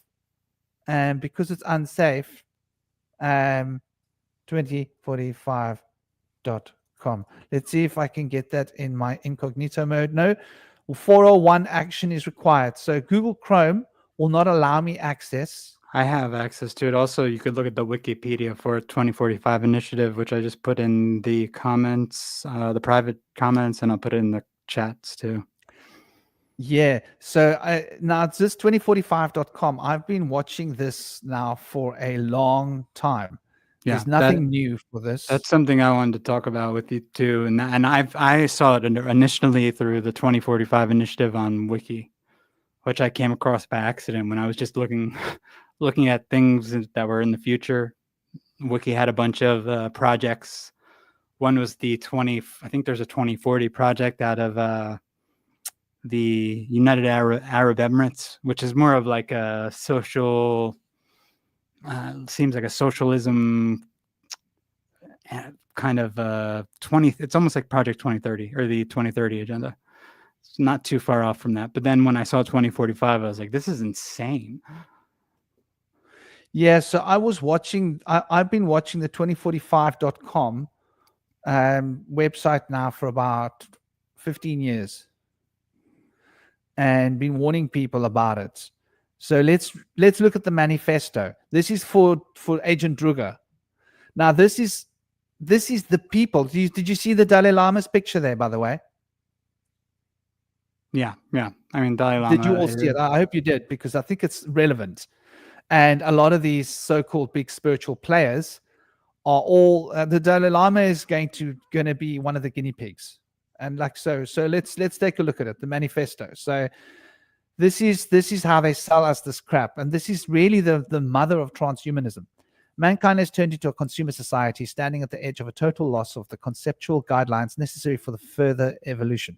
The majority of people are almost exclusively absorbed in merely maintaining their own comfortable lives. Modern civilization, with its space stations, nuclear submarines, iPhones, and Segways, cannot save mankind from the limitations in the physical abilities of our bodies, nor from disease and death. We are not satisfied with modern achievements of scientific and technological progress, since working for the satisfaction of consumer needs will not be able to ensure the technological breakthrough towards a radically different way of life. So anyway, that they basically, we believe that the world needs a different ideological paradigm. So here they're telling us right in the beginning of their manifesto that this is about an ideology. Skip down here, and a new ideology should assert as one of its priorities the necessity of using breakthrough technology for an improvement of man himself, and not only his environment. So they're telling you what the mission is. They believe they can get rid of aging and make us live forever. Even death, and to overcome the fundamental limits of the physical and mental capabilities currently set by the restrictions of the physical body. This is why they want to poison our brains and poison our bodies, make us sick, make us weak, make us sit in front of terminals so that we've got like weak legs, weak backs, weak organs, weak eyes, weak brains, weak everything, so that they can find reasons to replace everything for us. So we believe in 2045 an artificial body will be created that will not only surpass the existing body in terms of functionality, but will achieve perfection of form and be no less attractive than the human body. People will make independent decisions about I like that. Decisions about whether the extension of their lives and the possibilities for personal development in a new body after the resources of the biological body have been exhausted. So it will bring about a huge range of abilities and will be capable of withstanding extreme conditions easily: high temperatures, pressure, radiation, lack of oxygen, etc. Using neural interface. Okay, so now Elon Musketeer is involved. And this is where he got his neural interface technology, because I've been watching this now, like I say, 15 years. And he suddenly came, when the arm prick adventure started, he suddenly, this neural interface that he's making suddenly is his proprietary. He went from being worth 7 billion to being worth like 470 billion in like 4 or 5 years. There's a lot of proprietary technology comes from here. I followed the money of this organization about 12, 15 years ago, before AI controlled the internet. And it was shocking who was investing. A lot of the Fortune 500 companies were pumping their money into this. You can't find that information anymore because Google AI controls. So let's look at the main objectives, and this will give us a real idea. So to achieve the support of the international community and create conditions for international cooperation of interested specialists around the 2045 initiative. That's where America is not playing ball with the global re-engineering of the weather and everything else, because our bodies need to become weak and sick. We need to block the sun. That's part of the agenda. To create an international research center for the cybernetic immortality to advance practical implementations of the main technical project, the creation of the artificial body and the preparation for subsequent transfer of individual human consciousness to such a body. So that's where the technology that Druger is talking about is coming out from. In the process of learning to make these other bodies, they were first making robotic bodies, then they were making cybernetic bodies, then they are making re-engineered organic bodies out of GMO, human bodies. So all of the cybernetics has come from this research. There's been a lot of money in it. They had hundreds of the world's top physicists and engineers working on their projects, and they had outlined step by step what body would be at what point. And by now they should be able to actually be working on the transferal of consciousness to these other bodies. This is their mission. So what is the other? To engage experts in the selection and support of the most interesting projects in the quest to ensure technological breakthroughs, to support innovative industries and create special scientific education programs for schools and institutes of higher learning. Right. So we're talking about they're getting into the kids' minds in schools. Oh, here's my favorite. Are you ready for this? To create educational programs for television, radio, and internet to hold forums, conferences. I think Agent Droga is fucking around trolling. Are you talking about that agent? Yeah, he's a troll. I think he's trolling now. Yeah, GMO are great. He's just a troll. It's what he does. He talks a lot of nonsense. He gets banned from all of the Telegram groups because he doesn't know how to behave himself. And then he comes up with this half-wit nonsense and he just spews some it out of the all the stuff time. he said, though, like I could see how when he said that all of this could just be a narrative game, and it's very possible that it is all a narrative game and they actually don't know what the hell they're doing, but it doesn't mean they're not gonna like do a lot of damage attempting to do things they really don't understand. Absolutely. I would have thought that if the money wasn't behind it, but the amount of investment and the amount of money and the scientists that was invested into this, these people don't throw money at nothing. Yeah. Not the kind of money we're talking about. And then so basically they want to, listen, Congress exhibitions to establish awards and produce books, movies, and computer games with the view of raising the profile of the initiative and spreading its ideas. Yeah, well, this is part of it. This is part of it too, with the games, because they are trying to gamify the reality, and in a sense, give you all these potential future paths you can take. I mean, it's like a Ready Player One type of world, but it's more augmented than Ready Player One. Totally. And there we can see, the last one, which is basically to do with promoting an idea of immortality and putting it out there. So this is really 2045's mission. And this is really, if you look at it, this is what I discovered to be the body of transhumanism. And this is, I think, the dark occultist agenda being displayed. And people like the Dalai Lama have agreed that they will get one of these new bodies when it's ready. And they want to take us out of our organic bodies and put us into improved bodies. Yeah. So they need to terraform the earth so that we can't survive in our bodies. The thing is, I'm not sure this is possible. I don't know if it is or not. I don't know if they know if it's possible or not. I mean, maybe a clone with your exact genetics, but still, then they still have to transfer the consciousness somehow.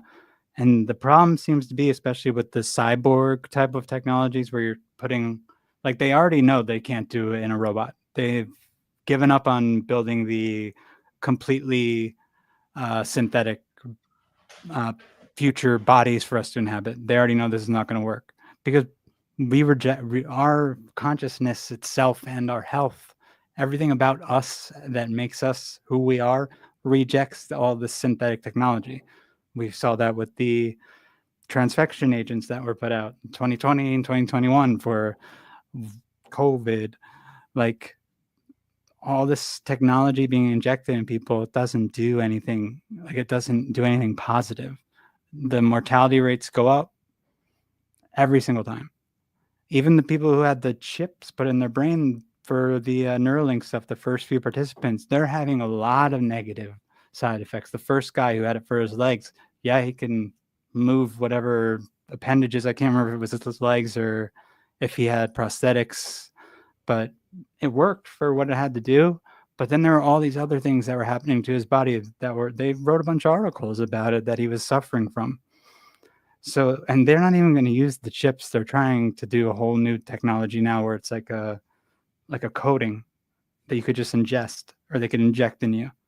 And this is going to cause problems as well, because you can't keep putting, the further away you get from the source, the more unhealthy you become. Like that, I don't think people understand like what that actually means. This has happened before. You can't corrupt the nature, even if you're a pure materialist and you just believe in Darwin's theory of evolution and that nature is the queen of all and never makes a mistake, then you should be the one fighting against this the most, because based on complex systems and based on Darwin's theory of evolution, if people start messing with natural biological systems, they're going to just screw up everything. It's going to be a disaster. And even if you throw out Darwin's theory of evolution, it's still, we're seeing complex systems are a disaster for the transhumanists every time they try to implement something. Because as soon as you mess with one part of the human body, you have a problem in 20 other places. Just like as soon as you mess with one part of a society, like you lock people down for however long, then you get 20 other problems in different parts of the society that you weren't expecting. Same thing like if you want to do electric vehicles. Yeah, let's change everyone to electric vehicles. Oh, but we didn't think about how heavy the batteries would be in the trucks and how you can't go as far now with the trucks. You can't make a profit with trucking businesses anymore, so you can't move the food. So how are you going to get food places if you're just using electric vehicles? You can't, because we don't have the technology right now, or they're not giving us the technology right now for that to be practical.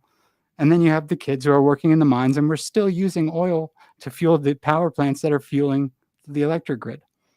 So there's all these other layers that are never thought about. You are so correct. You know, there's definitely this is definitely the fact of the matter, and I think this is my opinion, my take on the 2045. I don't believe they have the technology to transfer the consciousness. I do, however, believe they have the technology to make a blueprint copy of who you are neurologically and transfer that to an AI, turn that into a kind of an AI system, and then put that into a computer, and then use that to fool your family. Absolutely. It's into like believing that you haven't just been unalived.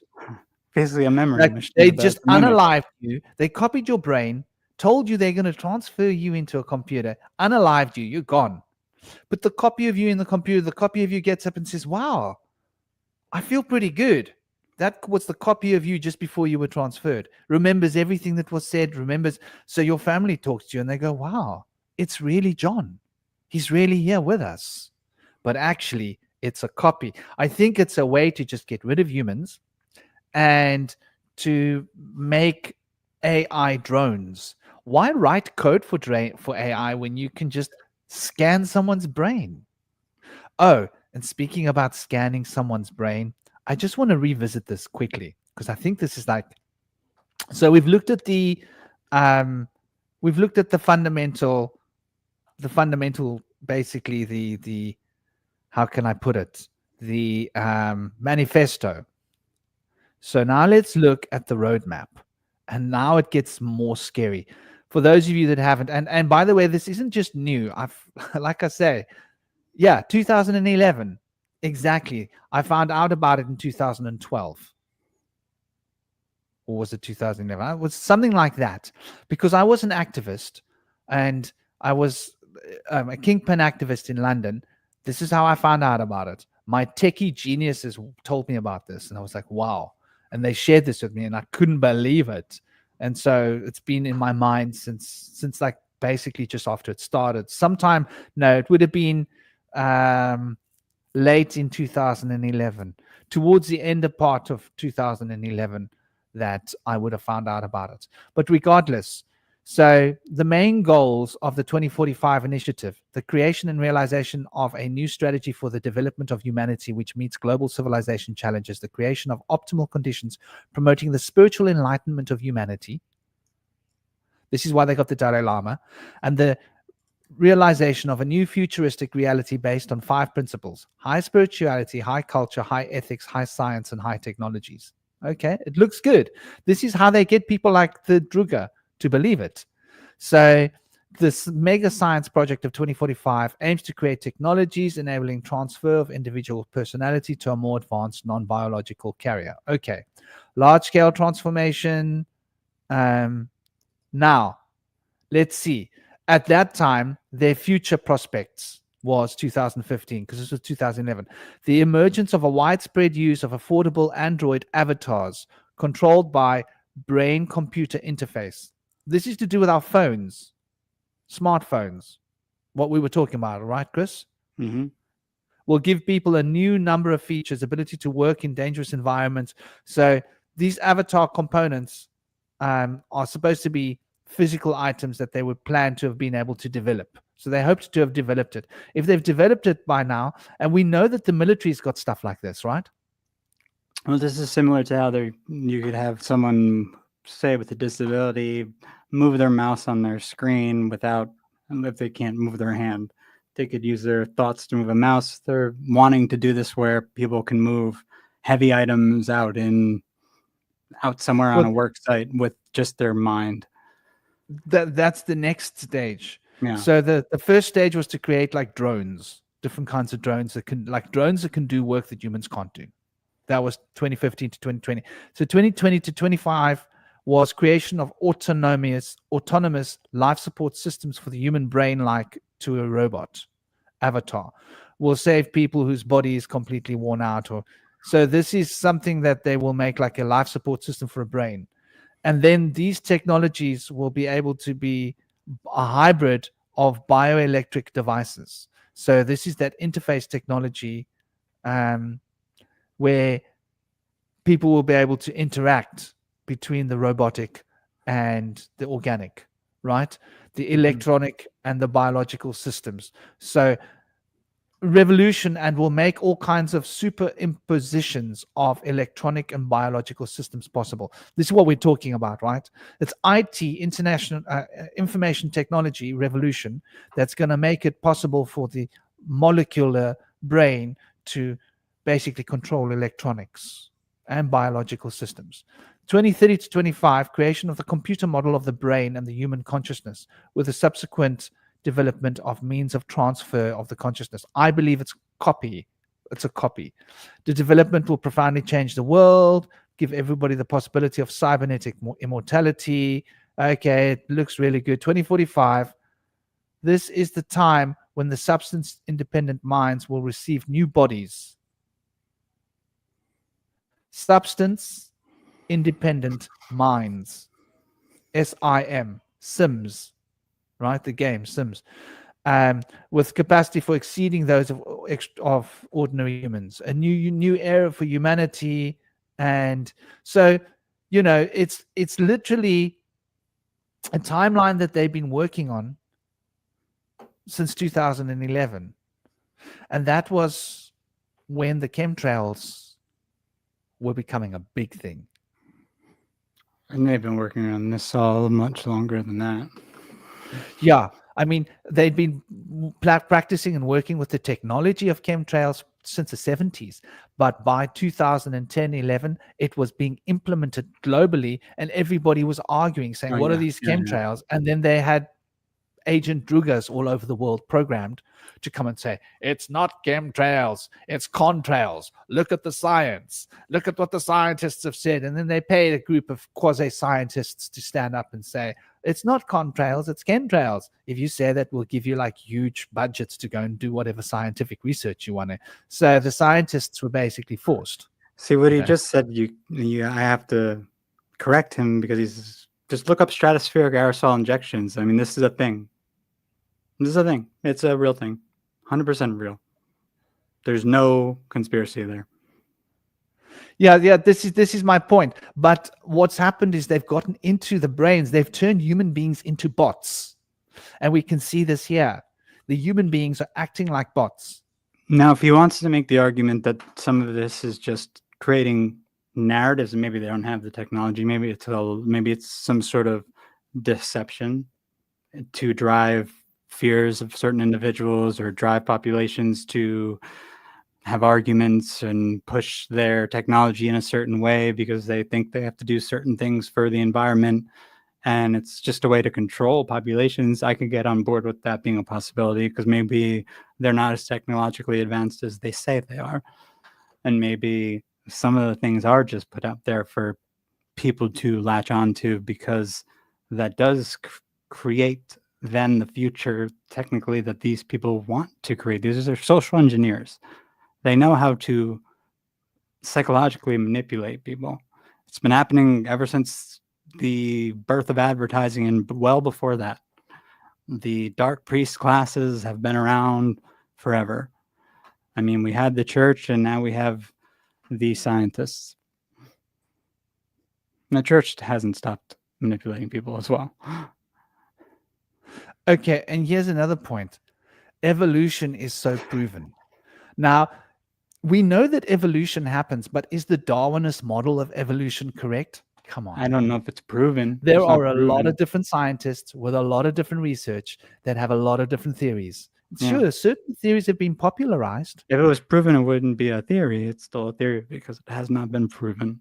And they're already moving away from this, and that's why you see most mainstream scientists switching to panpsychism because they can't figure out this link to us evolving from single-celled organisms. No, they're saying there has to be some sort of intervention, and you're going to see more of them switch to panpsychism. Yes, Nano, that is, I see Sims trying to help Druga get a bit of sense of what we're talking about here. And like you say, there are certain arguments that the truth can be used to tell a lie, and that I agree with. But it doesn't mean that the truth is a conspiracy theory and is a lie. So the fact that global engineering is happening is a fact. The fact that weather engineering is happening, you can find this on the United Nations website.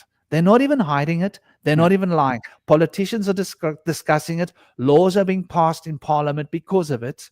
Money is changing hands to make it happen. Come on. I mean, It's a reality. We have so much evidence and literally books. We have Tragedy and Hope. We have books written by people who are in all of these groups and clubs, like the Club of Rome, the Council of 300, the CFR, who have all admitted to the social engineering programs that have been going on forever. There's nothing new. It's like basic. So, yeah, I mean, I definitely think that there are a lot of conspiracies, and I agree with the agent. And I love that he comes in here with the name agent because it's Yeah, I know. I noticed that. Well, there's a lot of conspiracy theories, we should say, but there's also a lot of conspiracies, like actual conspiracies too. But then there are conspiracy theories which are just thrown out there to make people talk about nonsense. And we were actually openly told that there was a conspiracy. Do you remember when the arm prick adventure started? Mm-hmm. What did Trump say? Trump said, "Don't worry, everybody. I'm going to get into a closed office meeting with the CEOs of all the big corporations, and we're going to make a plan to fix it." By definition, that's a conspiracy. A group of very powerful, rich people with the presidents and politicians going into a room, closing the door, making plans, and they're not telling us all the plans. Well, even after now what? They all admit that it was made in a lab, even if that's, who knows? I doubt it was that's the case. But they said that was a conspiracy theory for the whole time. It's not. It's for natural virus, comes from nature. It's conspiracy theory to say it comes from a lab. Now they're saying it comes from a lab. Well, then probably it doesn't come from either. This is very interesting because what happened was, and I don't like her. I don't like Hillary Clinton. I do not support her. I do not validate that woman. The one good thing she did was in 2017 was to stand before a congressional hearing, produce the evidence, documents, and money paper trails that in the province of Wuhan, the military industrial corporations had invested, and she showed them the documents and the money, and she quoted the amounts, and that they were working on a COVID coronavirus weapon. And she produced the evidence for the Congress. And she said the problem with this is that there's not enough oversight. These corporations are working on a weapon, and she produced evidence to prove that the United Kingdom was involved. There were co-investors, and that the Chinese government was involved. And her evidence that she was producing was actually that very place that the place came from. She produced all of the documents for that place, showing that the security wasn't up to scratch. And her qualm was, what if it gets out? I didn't even know that and happened. Becomes a international pandemic. So, yeah, and then part of me immediately goes to, well, was that seeding the consciousness of individuals to accept everything that happened afterwards too? That's how these families work. So the fact that this was a congressional hearing, right? You don't get to go into court unless you've got evidence. If I want to go into court and I want to be in a hearing in front of a judge, they don't just say, okay, yeah, come, let's have a hearing. They say, produce the documents, the evidence. Let us look at the evidence. If there's enough evidence for there to be a court case, we'll have a court case. That's how court cases work. So you need to have a certain amount of proprietary evidence just to get into court. Then you've got to produce your evidence in front of the court to be able to argue your case. That's a congressional hearing. She can't just go and have a congressional hearing on hearsay. She needs to have evidence. She had actual evidence of the fact that this was happening. So when people say that it wasn't a weapon, right? So now let's look at this, right? And now when I say I'm not sure if it was from the lab, I'm not saying it wasn't a weapon, because I do think it was a weapon. I'm just not, this whole virus, terrain versus virus theory, in this sense, with this particular virus, not saying all viruses, this particular one, including, and I include this with influenza, there's a lot of shady science around it that is really not great. I agree with you. We don't know and understand how it works or what. I don't know how influenza disappeared too the whole time. It's really bizarre. I don't know how people who were out on ships, who were all tested before they got on the ships, got sick out of nowhere when they're separated from the entire population of every single other country in the world. It was almost like they had a, new 5th generation warfare system installed on the ship that was acting as a dual use technology. Those people were eating food. They were eating food. See, that's the thing. They were doing that too. They were eating food, and they both were on ships with 5th generational technology. So where does the food come from on the ship? Exactly. There's that. So the fact that people on ships were getting sick makes you think, was it? See, I was like, is it in my mind, is it the radio frequency? Are they getting radiated? I don't know. I believe that's a part. I seems like a combination because the 5G had to come out. It seems like a combination of things. Like in South Africa, right? The moment that started, we didn't have 5G yet. Mm-hmm. Our 5G got erected doing that. And they quickly came up and put 5G everywhere. And this could be environmental even without the 5G. It could be environmental from just outside the atmosphere. So we're getting hit with higher amounts of radiation due to our electromagnetic field weakening. We're getting hit with pollution. I mean, I didn't catch anything from anyone who was sick. Like, people were sick around me. I didn't get it from them. And then when I got sick, I wasn't even around people. So it was like, and viruses themselves are supposed to be a natural process the body does. They were always defined in that way, to where when your body is shedding like the macrophages and it's clearing out the toxins, that's the virus that your body's creating. Can you remember when the lockdown started? Was it in April? It had to be either March or April, yeah. In May, we installed the 5G in South Africa. Nobody was sick. Nobody was sick yet. Well, we didn't have any cases. We just did the lockdown to play it safe. Hardly had any cases. The moment the 5G was installed,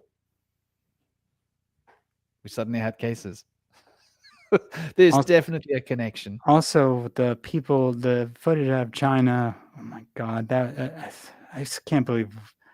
I cannot believe there hasn't been just outrage from the vast amount of the population.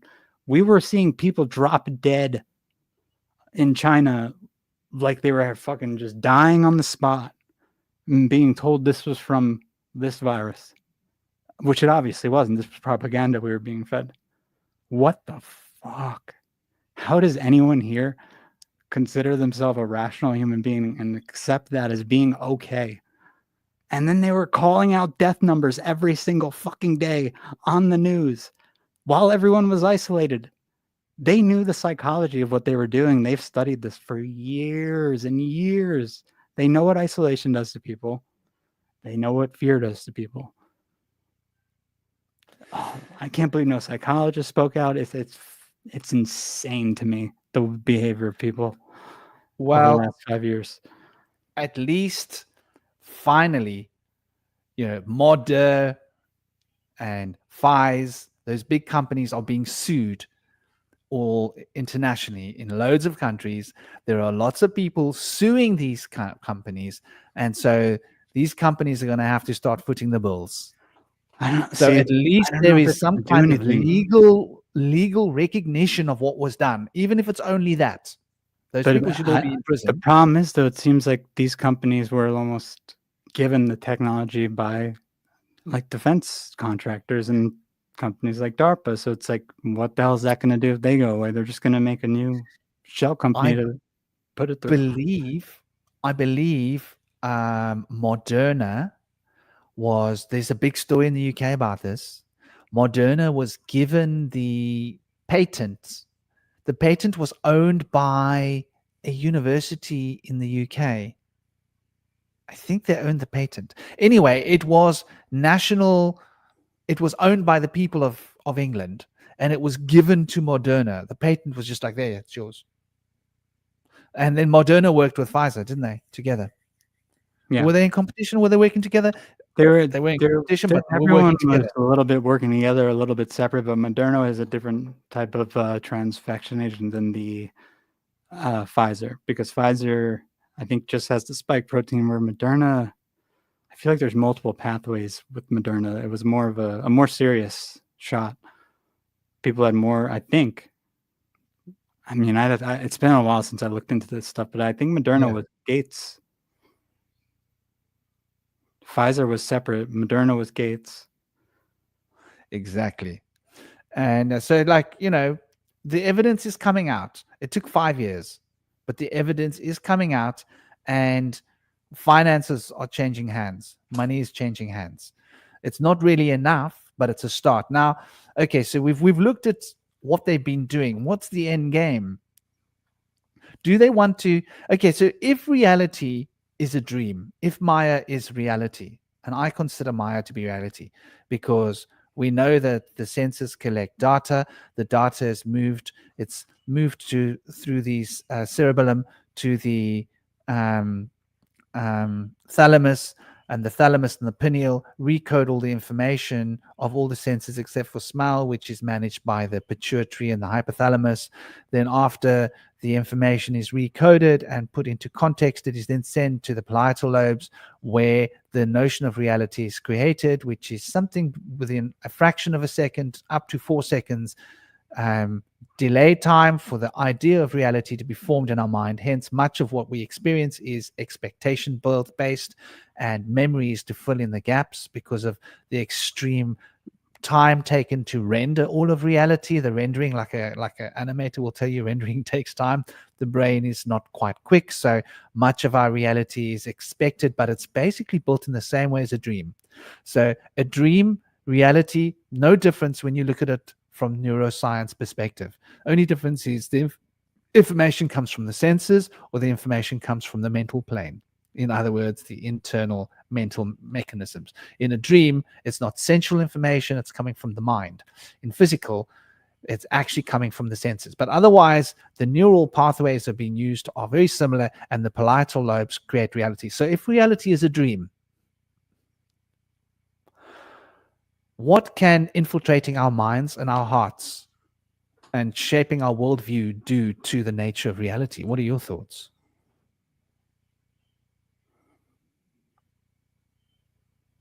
What are your thoughts? Let me hear what you have to say on this. My thoughts are that the Siddhi are a real phenomenon. And the Siddhi are the spiritual powers that can be attained to through the practice. That's why I went like this. I don't know why, because I was thinking like a monk. I was like, yeah, those are the. I knew what you were talking about. I don't know why I thought this would signal that.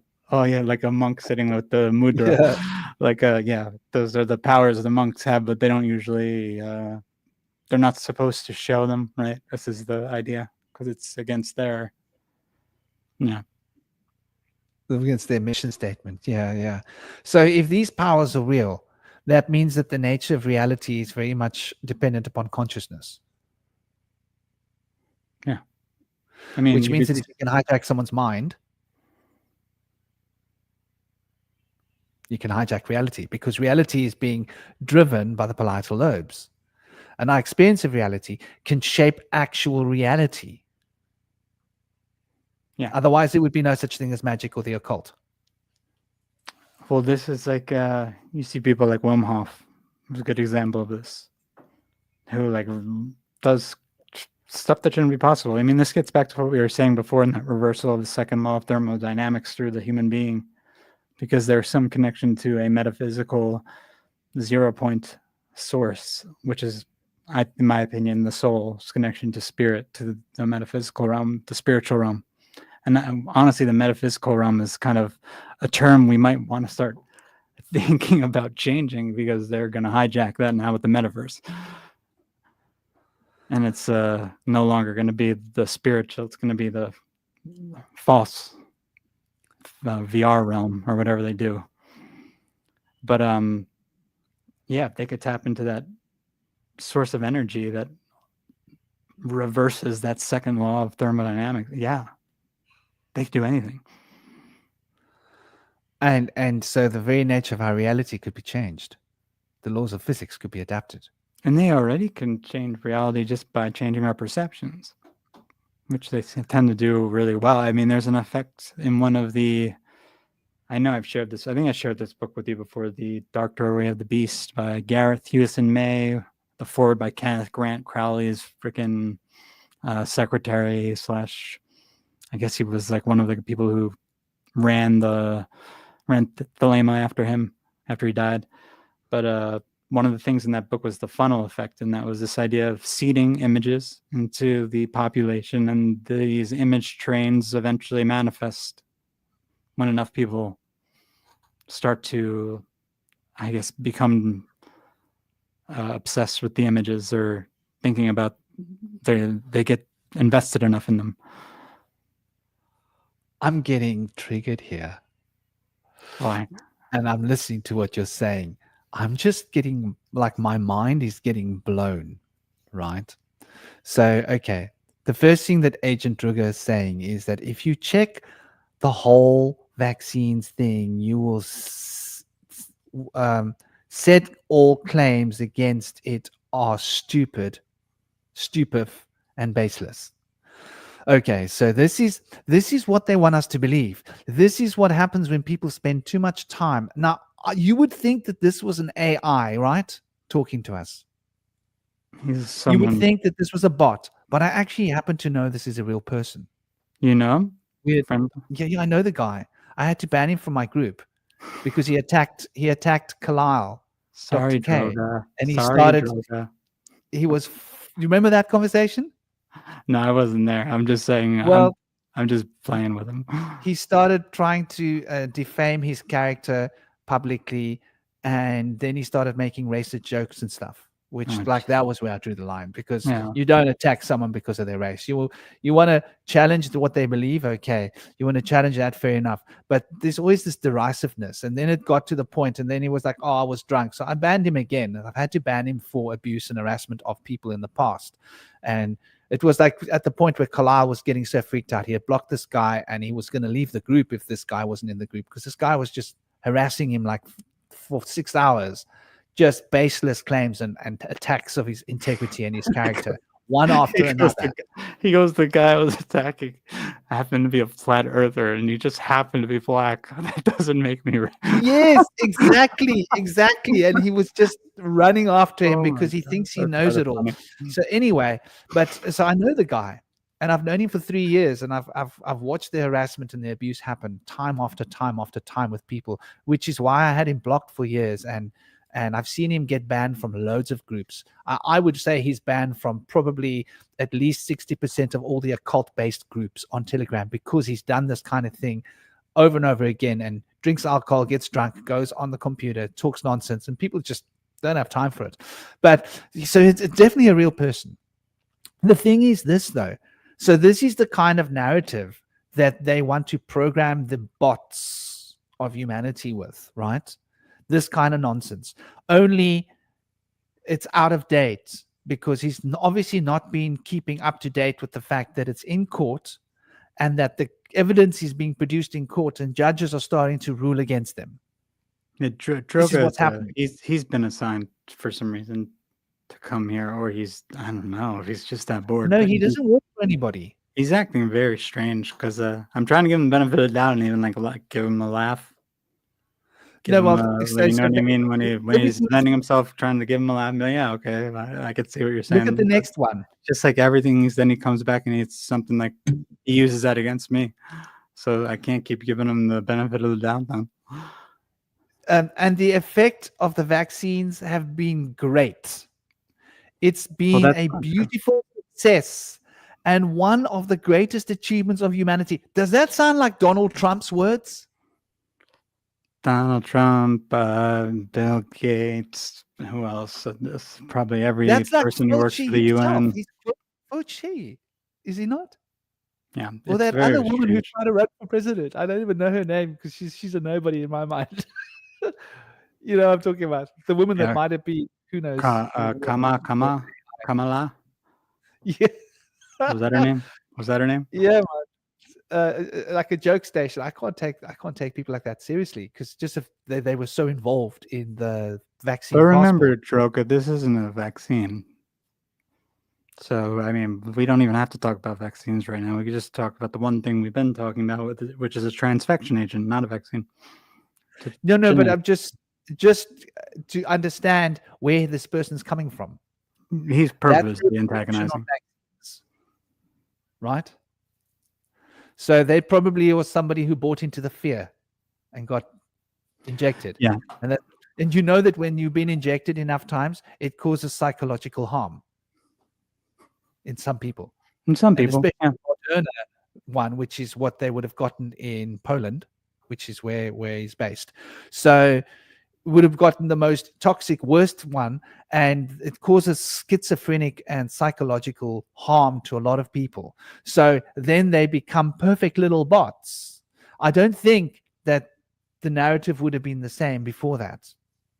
I'm guessing. I mean, especially if you've gotten something and you're afraid of what the consequences of it might be, then you have to have some sort of, and I feel bad for people like that because, like, of course, if you're going to create a cognitive dissonance with what the reality of the situation is, and that might actually be better for you to have, that if you believe that there's nothing that's going to happen, because, I mean, we know placebo effect is real. Nothing might happen if you actually believe it.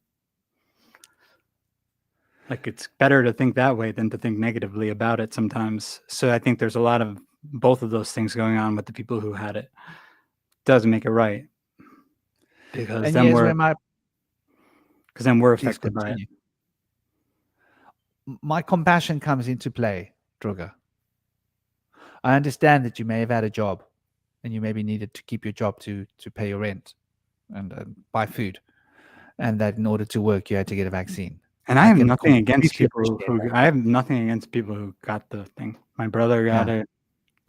Like, I have many people in my life who got it. Just my whole thing during that was don't force people to get it. And it seemed like that was where it was going. And I mean, it did kind of go there because of people who were losing their jobs. I had to stop working for a while.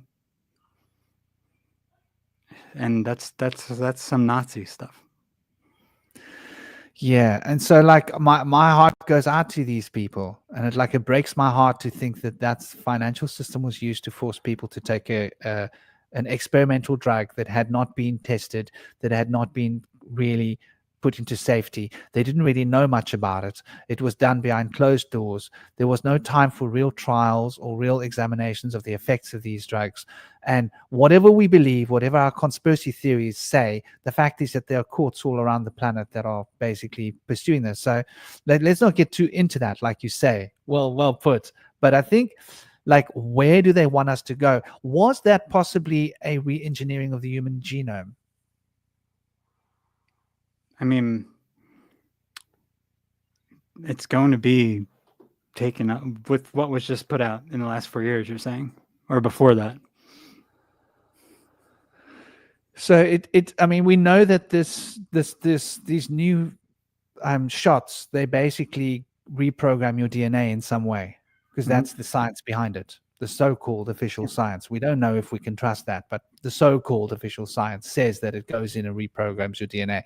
And then we got to believe that it's only reprogramming the DNA that they are selecting. The fact that they're able to selectively reprogram DNA via a shot should be a warning bell. Because how did they know that they're going to trigger just the right DNA with that shot? Oh, well, they might know more about DNA. They might be, well, let's also trigger the psychological stability DNA element. Let's also trigger the DNA that will make them think openly. Well, they're trusting their AI. They're trusting CRISPR. Yeah. So we can see why people have this narrative where, even though the evidence is right in front of them, like court evidence is pretty solid, right? Oh, and there was a Helsinki court that disclosed a senior member of the WHO testified in a Helsinki court that there were documents and there was indeed evidence that the WHO was fully aware of the fact that the injections were not functional, they didn't work, they were a waste of time, and they still try to promote and force the digital passports onto people. And this came out in a hearing, evidence produced by a senior member who used to work in the WHO, who was under oath in a Helsinki court at the pains of being imprisoned for contempt of court if she lied. So there's so much evidence. This is why they tried to stop the paperwork from coming out for 75 years. And then we got some of it. We still didn't get all of it, but we got a lot of it. And the vaccines, we shouldn't even call it that. The transfection agents or genetic therapies, experimental gene therapy, experimental dual use therapies, whatever you want to call them, were given out without consent. Like, people had no ability to give consent because there was no knowledge given to the doctors of these potential side effects that then came out after the FOIA requests were put in. And they said they were going to hold on to it for 75 years. They finally released it. And you had pages and pages and pages of side effects that were adverse effects, which means life-changing or life-threatening. An adverse side effect is not just a bad side effect. It is a bad side effect that changes your life permanently or ends it. Yeah, I had a lot of women coming to me who couldn't conceive. So in 2021, suddenly I had these clients coming to me, young women. Like I've been having thousands and thousands of clients over the last decades. So the last 2 decades, what, I don't know, 20,000 clients? I don't know how many, whatever. And I get all sorts of different matters to deal with, but often people come to me because they're having psychological or spiritual matters or health matters or this or that. And I suddenly had this influx of clients, of women coming to me because they've lost their kids. I was like, what? Children, teenagers just falling over. And I was like, this is really new. This never used to happen. I've been doing this work for decades, and suddenly this happens. Vaccines come, and suddenly I've got all these new clients. And they're coming to me because they're having a hard time coming to terms with the fact, and they want some kind of spiritual help in helping their person to pass over, because shamanic work part of that work is to go into a trance and to assist. Sometimes when people pass, they don't pass, and they're stuck here, and they can't let go of the connection. And so people will be living, and there'll be weird stuff happening around them because they are convinced that this is happening, and this is a reality. And then I had another influx of clients, of ladies that couldn't conceive. Young woman, 24, 23, 25, and they couldn't conceive. And I was like, okay, interesting. I've got like this makes 6 months. I've had all these clients, and like I've had the same amount of that kind of work in 6 months as what I had in 10 years. I was like, wow. It makes sense with what came out from, especially the early Pfizer study from Japan that came out. Their results, they released, or they were leaked. They were either leaked or released, and they were released. And I remember Japanese, I actually translated them right when they came out. It was either end of 2020 or sometime early 2021. And this was the first paper that showed that the spike protein was spreading to the, like basically the reproductive organs of females, and how long it was staying in the body. And they knew that this protein is toxic. So this is most likely why they're having these issues with conception. And here's evidence of the fact that it's manufactured, because a lot of the genetics seems to be related to the bats of Asia. But that spike protein comes from a viper in South America. Spike protein has been around. So we've got the spike protein from a viper's toxin, a very particular spike protein found, which basically, you know what that spike protein does, yeah? I believe it's supposed to remove a certain protein from your genome and like replace it with this so that you have a response whenever it's something that creates an immune response by replacing something you naturally have in your genome. I'm pretty sure it does something like this. I need to read papers and reread because the terminology gets so confusing and it's so in depth. But when I was reading about it, when they were doing the vaccination studies for SARS-1, they were basically trying to replace proteins within the genome with the proteins that they would be knocked loose by the adjuvant that was basically in the vaccine, and then they would replace it with their own protein that was supposed to then enhance the immune response, but it actually was then continually making people sick because you were just producing spike protein. It locks it in. Yeah. So that particular spike protein that comes from that South American viper, that was the one that everybody was referencing. That one now isn't new. We've been using it in blood pressure medicine. So, and what you say about that spike protein, I don't know. It probably does a lot of things, but one of the things that it does, one of its medical uses, as it has been for a long time, is so basically it goes into your system and it gives your nerves a signal, and the nerves then tell your capillaries and your blood vessels, the muscles around them, to relax. And there's those subcutaneous muscles that relax, causing dilation in the capillary and arterial systems, which allows for more free flow of the blood. This is how it is used to drop blood pressure. Oh. So this particular spike protein has been used for decades in blood pressure medicine. I did not know that. And that particular blood pressure medicine, that particular spike protein, is from that particular viper. This was patented like decades ago and has been used. So this was why a lot of experts were saying it's the same spike protein in certain kinds of blood pressure medicine. And this, we noticed people getting strokes, because what was happening was the capillaries were opening up so wide and allowing the blood to flow freely, and then they were starting to shrink again. And they were getting microclots. And so the capillaries in the brain were opening up wide and then shrinking again. And now I'm not sure if the microclots were caused by the spike or by the lipid nanoparticles that were around the spike, or around the RNA that was supposed to develop, however they have this set up. If it's even set up like this, there's so much about it that I'm still so skeptical about regarding. What if those microclots were actually graphene particles? I mean, we know that some of these batches were contaminated with multiple things, graphene being one of them. Yeah. So that's not an accident, maybe. We've really got to look at what's going on here. So a big part of the agenda is the population of Earth is too big. Population needs to be made smaller. Yeah, they're A big part of Malthusian fuckheads. These people who think that everything has to be kept to a certain size. It's like I think that's why those guide stones came down. So no one looked at them or talked about them anymore. When were they blown up? Was it sometime during the lockdowns? Yeah, 23.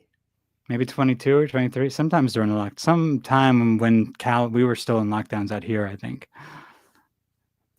And they never got to the bottom of that. So that basically what you're saying to me, I have no idea. They have satellite technology. Yeah. They can find people with satellite technology. They have satellite cameras. They have drones. They have. And they had the guy's car on camera. Cameras in the street. They had his car. Somehow, when there's a lockdown and no one's even walking on the streets, a group of individuals was able to go out there. It's not like there were crowds. It's not like they don't have the technology to track people. It's not like the technology to track people was just turned off. It's like we got to ask what was going on. Why did they not figure out who had done it and why and what the story was and get to the bottom of it? Because it was just very quickly covered up. Definitely a conspiracy, I would say. And microclots are terrible. Organs, including your brain, can't get oxygen. Exactly. Starves the system. And this is like a real August 22. Thank you, Occult Examiner. So it was in 22 that it happened. Right. So it was quite early on. Hey? Those guide stones had to be removed. Why did they have to be removed? Because FEMA had all those plastic coffins ready. Alex Jones had been raving about those coffins since like 2017. When Hillary Clinton went into the congressional hearing, somehow Alex Jones got hold of it. And then he was compromised. Right? He was taken into FBI custody. FBI took his books. They were basically fining him more money than he could make. What was it, $1 billion or something? Oh, I can't remember the exact numbers. And he was basically bankrupted. Or he was on the brink of bankruptcy because of a court case. And then suddenly, everything was fine again. He was back on the air. He may have always been co-intel. It's hard to tell. It's hard to tell with these people how long they've been on the books and how long they haven't. It looked like he was basically grabbed because he was talking too much about the frogs are going to turn gay, right? He was talking about this woke agenda of transhumanist, like sexual reorganization in 2016. Yeah. I mean, but then again, so was like Bill Cooper was talking about this. So was Alan Watt with no S at the end. Alan Watt with two Bill T's. Cooper found a bullet for his efforts. I mean, Watt died too. Watt died in 21, I think, or 2021. He had a heart attack or something. Yeah. He was always having a hard time getting his meds. And Jones was taken into FBI custody, and he was maybe going to lose everything. And basically that means losing his family. When did that stuff happen with Jones? How long ago? Anybody in the chat know when Alex Jones had that huge court case where he was basically Alex Jones?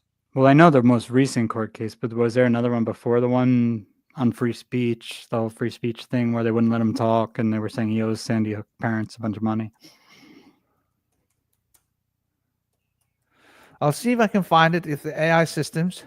So Alex Jones ordered to pay nearly $1 billion in damages. Okay, so that was that was a recent one that I know about. That was October 2022.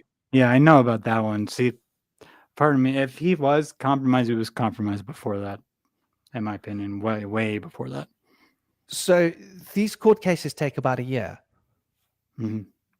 Because evidence and Because remand. And remember, look, Bill Cooper even said that he thought he was compromised back when he so was alive. the court case started in 21. If the courts had ordered him to pay it in 22, and then he had some back deal with the FBI or whatever, right? They basically obviously made some kind of a deal. We don't know what deal they made, but he was ordered in October of 22 or before. We were hearing about it in October of 22. So probably in September of 22, he was ordered. And in 2021, sometime the charges were brought against him. And then it would have been raised to court. And then it would have been the first hearing in court, then the second hearing, then the evidence hearings. And then there would have been more evidence. Then it would have been the witness hearings. Then there would have been what do you call it? Appeals and more appeals. You know how these things work. I've been in court. It drags on. It can go for 6 months, 8 months, especially if you've got two powerful teams of attorneys. And AJ did have a lot of money, so he could afford powerful attorneys to help him, and they would lengthen it out and stretch it out to try and find a way to get him to be protected. So 2021. So basically, I 2020. I think before that he was already taken. They already had him. I think he was already. Yeah. Yeah. I can't. I have to. But at the same time, I mean, he's used to push COINTEL, like basically he's co-opting the intel of the opposition from the globalist types, and he does give out real information. It's just mixed in with a bunch of other information that you have to sort through. And sometimes the information is better than other times, and he may not like doing it. I mean, something about him, he doesn't seem like he's that bad of a guy, but at the same time, he's definitely not 100% on any of our side.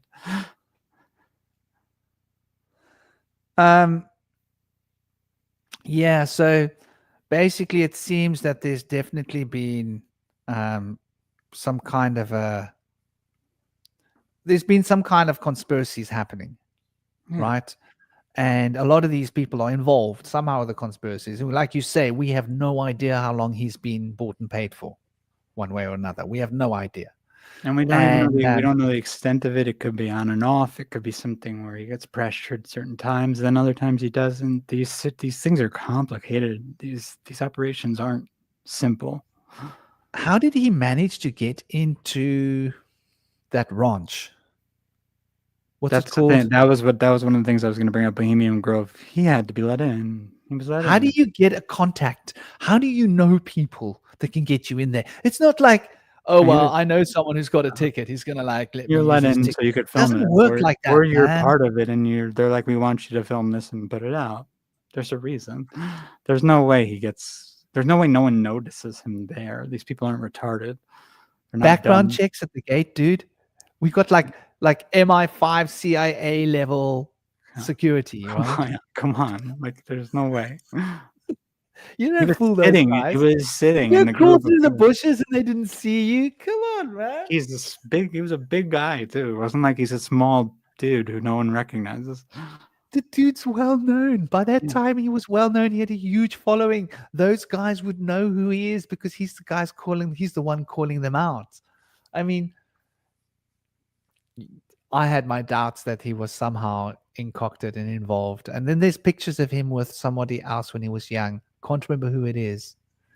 I can't remember who. One of those big moguls. Okay, so we're getting. I like Mike Tazarian. Occult Examiner asked about Mike Tazarian. I like Mike Tazarian. He's not bad. Yeah, I used to listen to a lot of Michael Tazarian back in maybe about 20 years ago when he was still passionate and before he started all that pub nonsense, sitting in the pub. I started getting annoyed then. He does stuff in a pub now. I know he does stuff on his website with Dave Truth Warrior is his name. Dave Whitehead, that's his name. Dave Whitehead's a good guy. Nice guy, Canadian, younger guy, like close to our age. And he helps them and they do talks. Tazarian has a lot of good information, especially on the occult and the dark occult. He was originally teaching astrotheology. Yeah. And that was like maybe about 20 years ago. And then he was like, I really loved his work. And he was basically, he was parroting the guy who's got a budgie face. What was his name? The budgie face guy, man. The big guy with the budgie face. The guy who coined the term astrotheology. I forget his name. Jordan Maxwell. Jordan Maxwell. So he used to rave about can't Jordan believe I got Maxwell. that. He does look like a budgie, doesn't he? Yeah, I Look at can't his even face believe it. next time. Tell me what totem you see. I see a budgie. He's like a big Yeah. budgie, a giant budgie. And he's got that budgie nose, beak, and the little lips, you know. And yeah, so like he was basically pushing Jordan Maxwell's work. And he was a better articulator than Jordan Maxwell, I thought. Yeah. Well, Maxwell's getting old too, and I feel like Maxwell was kind of figuring things out as he went along, where Tazarian was kind of a little deeper into stuff when he found a lot of Maxwell's work. Yeah, he seemed to take the work into a more lucid place. But anyway, regardless, this information's been out there, and I think like the recognition that the financial system is rigged, the judicial systems are rigged to a degree. They can only do it so much when the public eye is on them. They can do a lot behind closed doors, but when they are in the spotlight, they have to be careful because public opinion. But everything seems to be rigged. Our water, our food. Bill Gates bought up most of the food producing land with the money he made in the arm prick adventure. So a lot of the food producing land is owned by him, but it's not producing land at the moment, which is interesting. So like when I look at this agenda and where it's going, it seems to me that there's definitely a mission to change our DNA, to change our ideology, to change the way we think, to get us ready to embrace the possibility of a new improved body. And so all of our movies are about these better bodies, AI systems, AI integrating with humans being able to do really cool stuff because they're integrated with an AI system that gives them superpowers or whatever, integrated with AIs that causes them to be able to control other technology, which looks really cool. Virtual reality. My little 8-year-old boy has been raving about virtual reality. I'm like, oh gosh, no. I'm trying to explain to him, my boy, this is not the way. Damage your eyes, damage your brain, damage your senses, make your body become weak. Like it's not. It's a backward science. Everything we were taught was the wrong form of science, and it was the wrong methodology of progress for the human race, and it's going to destroy us. And they probably know this because they make the same mistake every time. The elite classes make the same mistake every time. They destroy the majority of humanity, and then they have to start over. I mean, we have this in our mythology, we have this in our biblical texts, we have this in all of our religions, the same story over and over. I don't understand it. It's common sense. I mean, yeah, I do think that, like you say, it's interesting. It's in our mythologies, and they discovered the Black Knight satellite some time ago. Yeah, the Black Knight satellite, which is like basically a mythology of a thing that's circling the earth from a previous type of. Basically, we can see this thing. Nobody knows what it is, and it seems like it's an old satellite of sorts, or an old moon, whatever it is. It seems to be man-made, kind of a concept. I don't know much about it, so I can't. Yeah, speak. I don't know much about it either. I mean, that's things like that are hard for me to get into too much because you can't find any solid sources on it. It's tricky. It's tricky, but it is something that is rather interesting. Namaste, Mexico. Take it easy. Good luck with the meeting. I hope it goes smoothly. Much love. Yeah. So like the agenda then moving forward, if they can hijack our sense of reality, and if they can get us to unalive ourselves and give the blueprint of our consciousness to them to utilize as AI systems, can they then put a copy of us into a machine, the proprietary of which they own,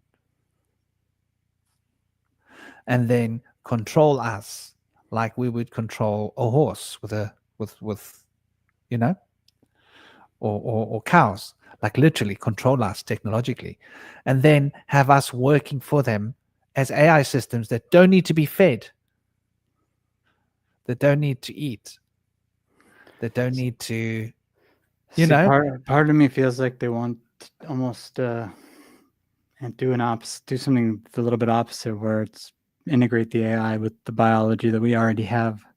This way, they don't have to build as much, and they don't have to worry about things. They don't have to worry about how complicated it can be to transfer us into a different vessel. You use our vessel that we already have.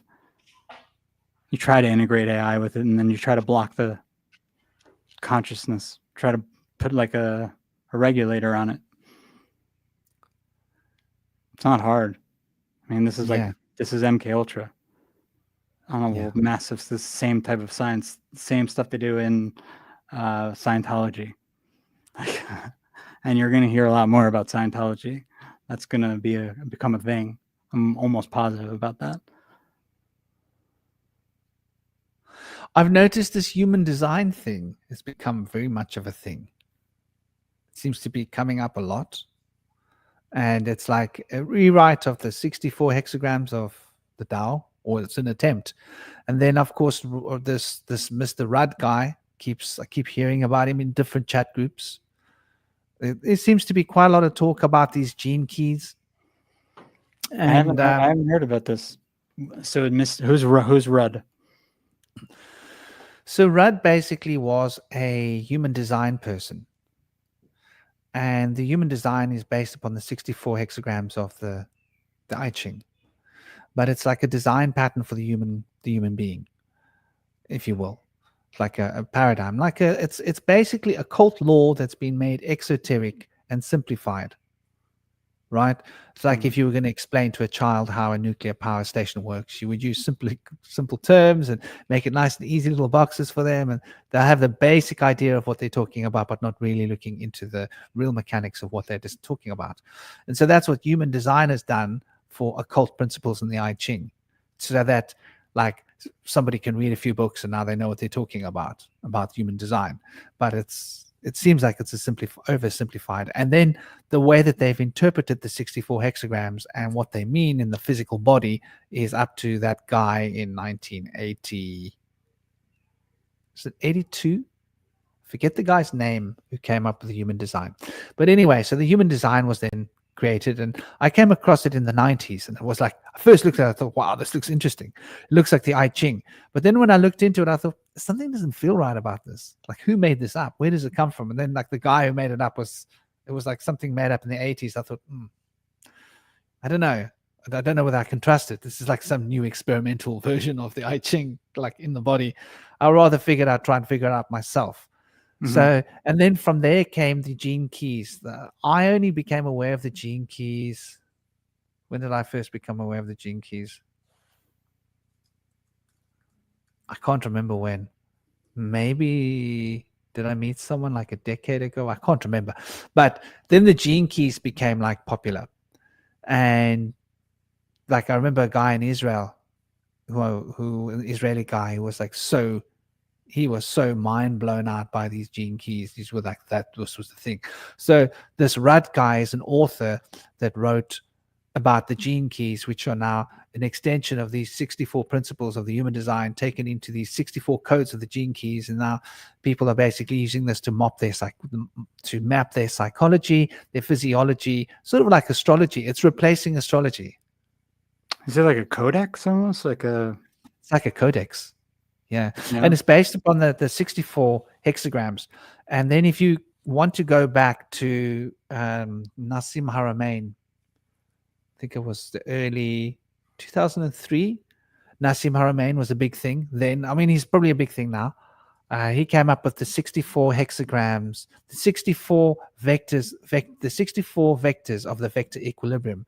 And this has got to do with the maths related to the event horizon. and that in order to build a stable sphere, you need to have 64 vectors balancing each other in a state of harmony in order to maintain the structure of matter on the event horizon.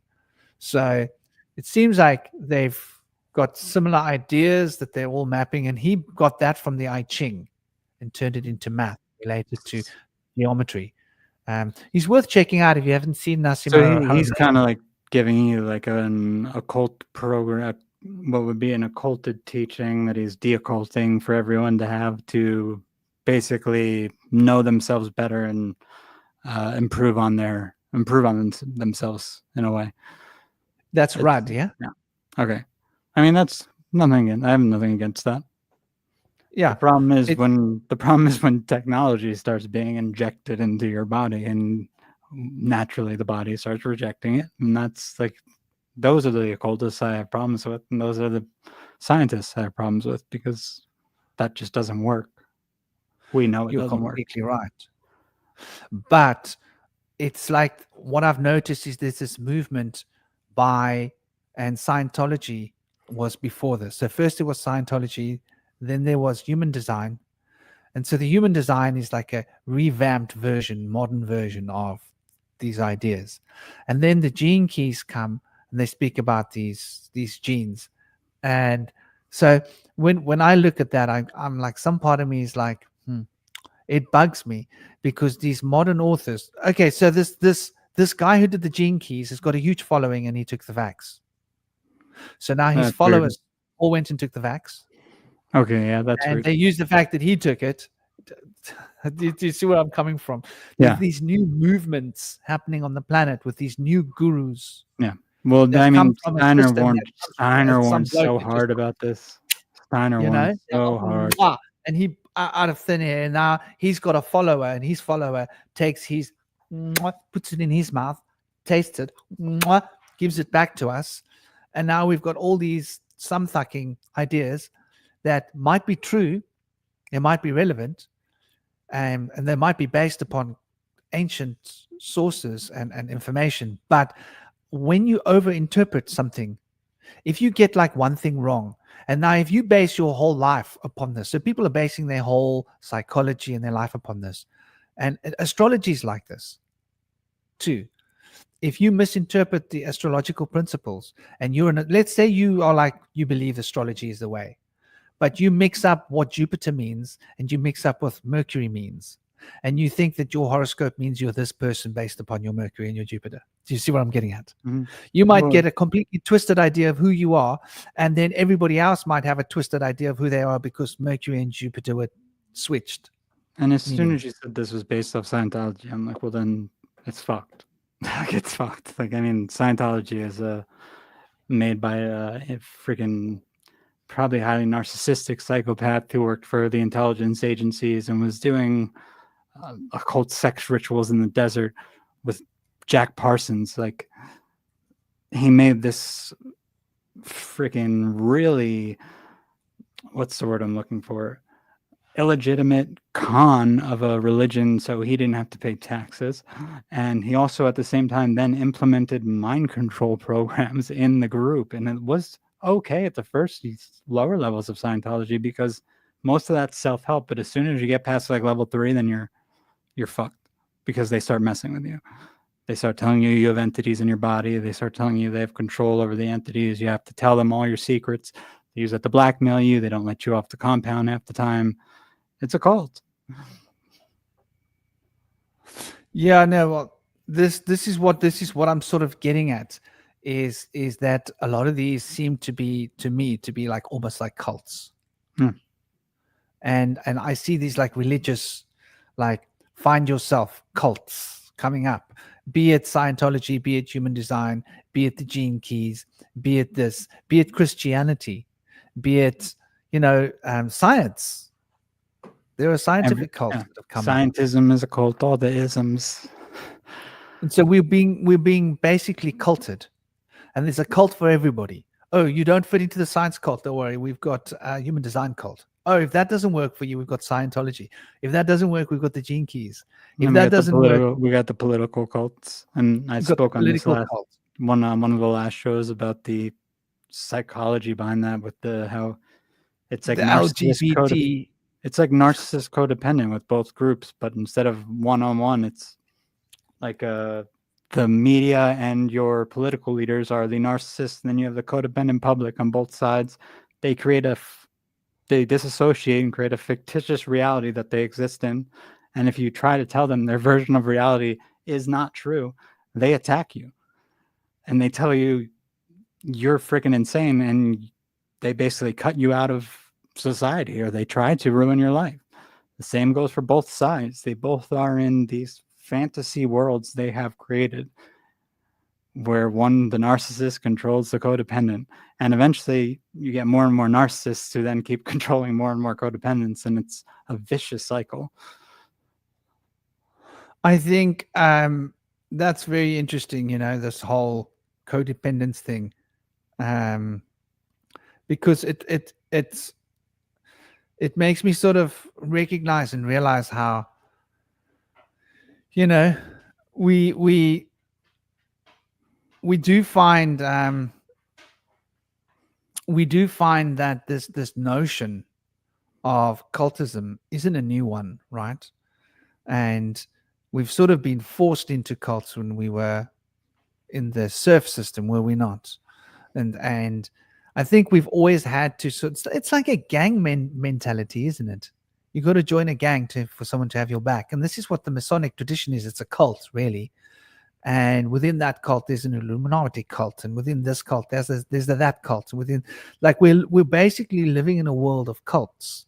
Well, and our culture itself does this. It's LGBTQ cult. And all aspects of culture are essentially, in a way, like what has been decided upon by the social engineers to be pushed on us, and we are then part of the cult of the culture we belong to. But that's like some of that we need to have a functioning society. It's just, instead of basing our society on natural law, we've decided to base it on, what are we running on? Maritime law now, it seems like. Fucking laws that change by the day half the time. It's very interesting because, like, it's what Neil was saying just a little while ago about rather using telepathy, rather downloading spirit instead of using AI systems. And I believe that we used to have more telepathy, and I think it's been hidden from us. I think history is a cult that was used to hide our true technology from our past, and it stands to me that we had bigger pineals, and telepathy was more common, spiritual gifts were more common, people were more often likely to be able to do these things. In the past, we might not have needed to have communication systems as widely available as we did, because possibly people had the ability to share information across a distance using their consciousness field. And how long ago did we lose this ability? And how much of the industrial revolution and the industrial age has taken us further and further and further and further away from the ability?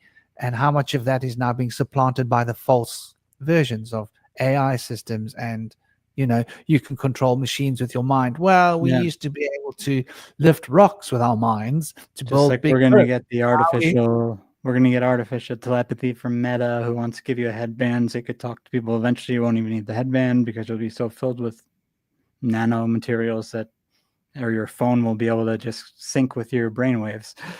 Like, it's not the same thing as natural clairvoyance and telepathy, which is a real thing. Otherwise, we wouldn't have a sense of intuition of things that are going to happen before they happen. Exactly. And so this is very interesting now.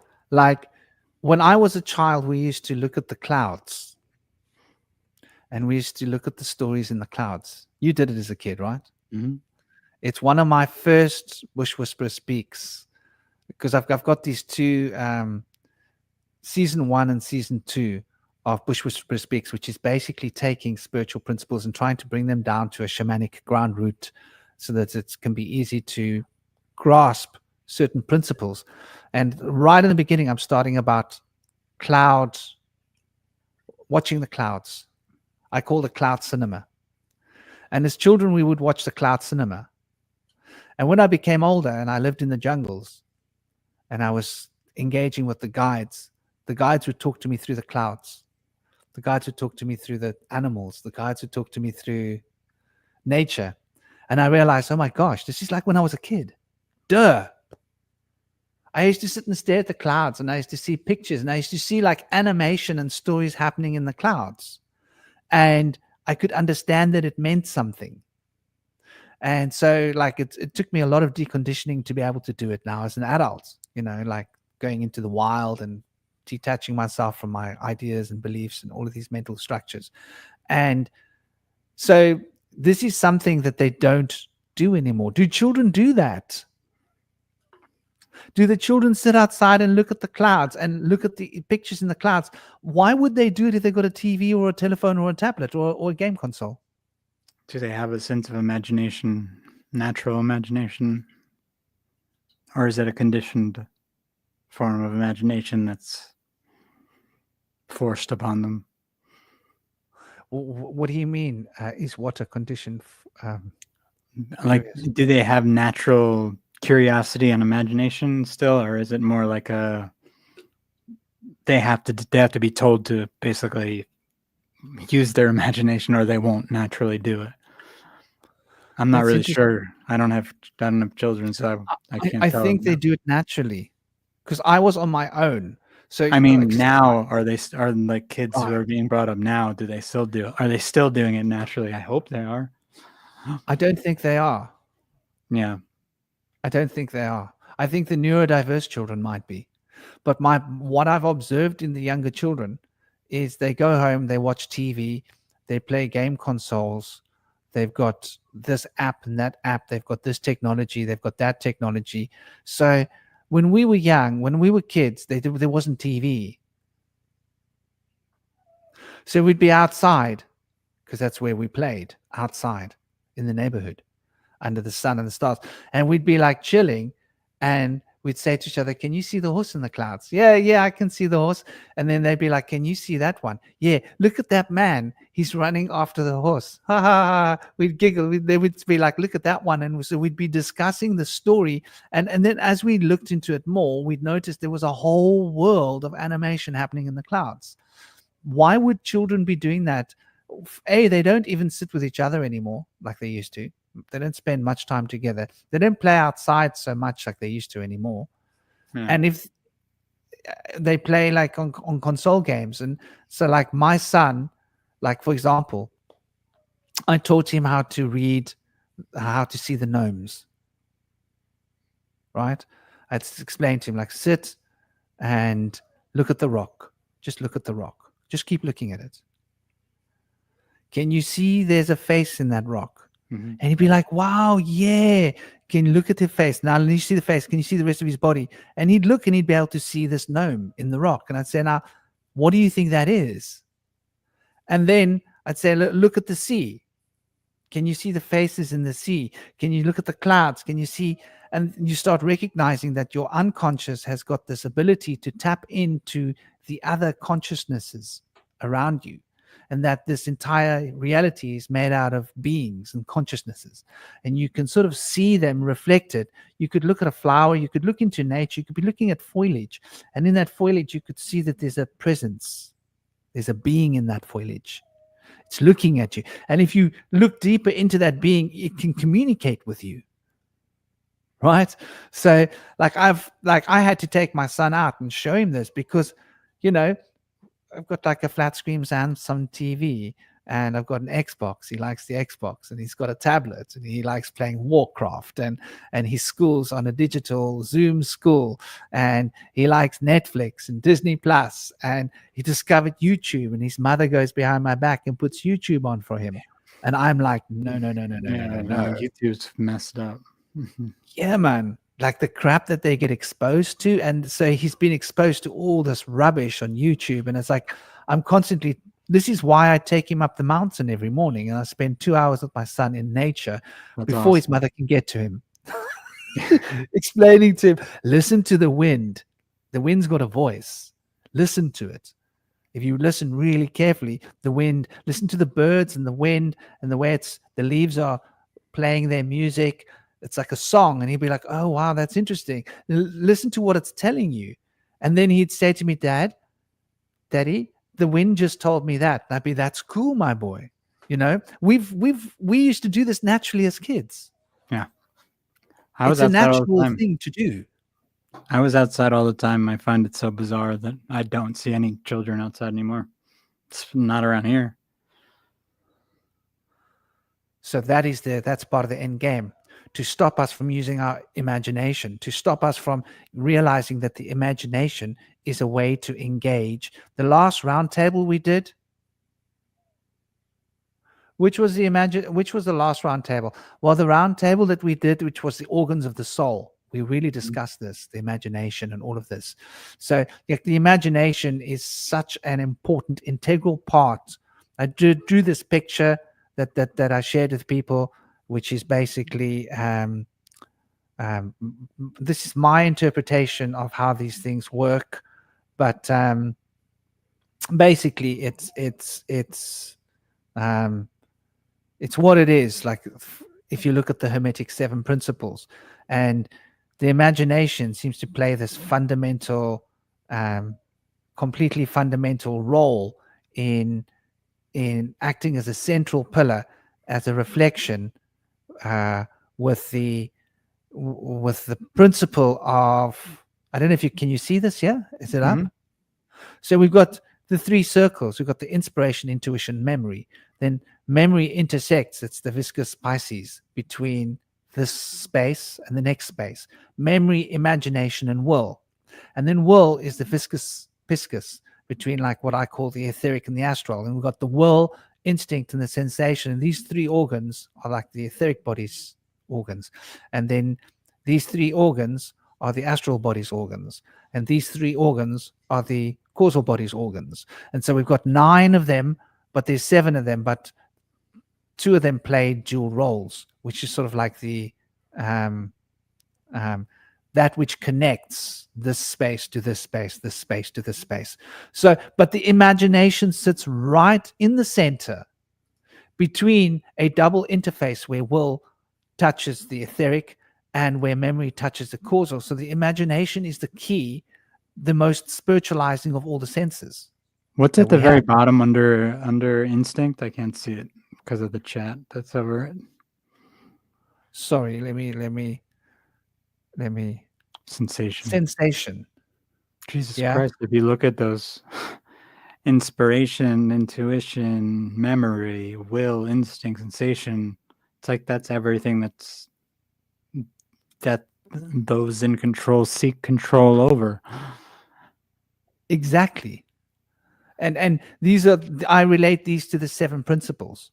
Like the sphere of mentalism is that from whence we gain all inspiration. The sphere of that which is corresponding, all things that are in a state of correspondence, the second Hermes principle, is that intuition, that all things are connected.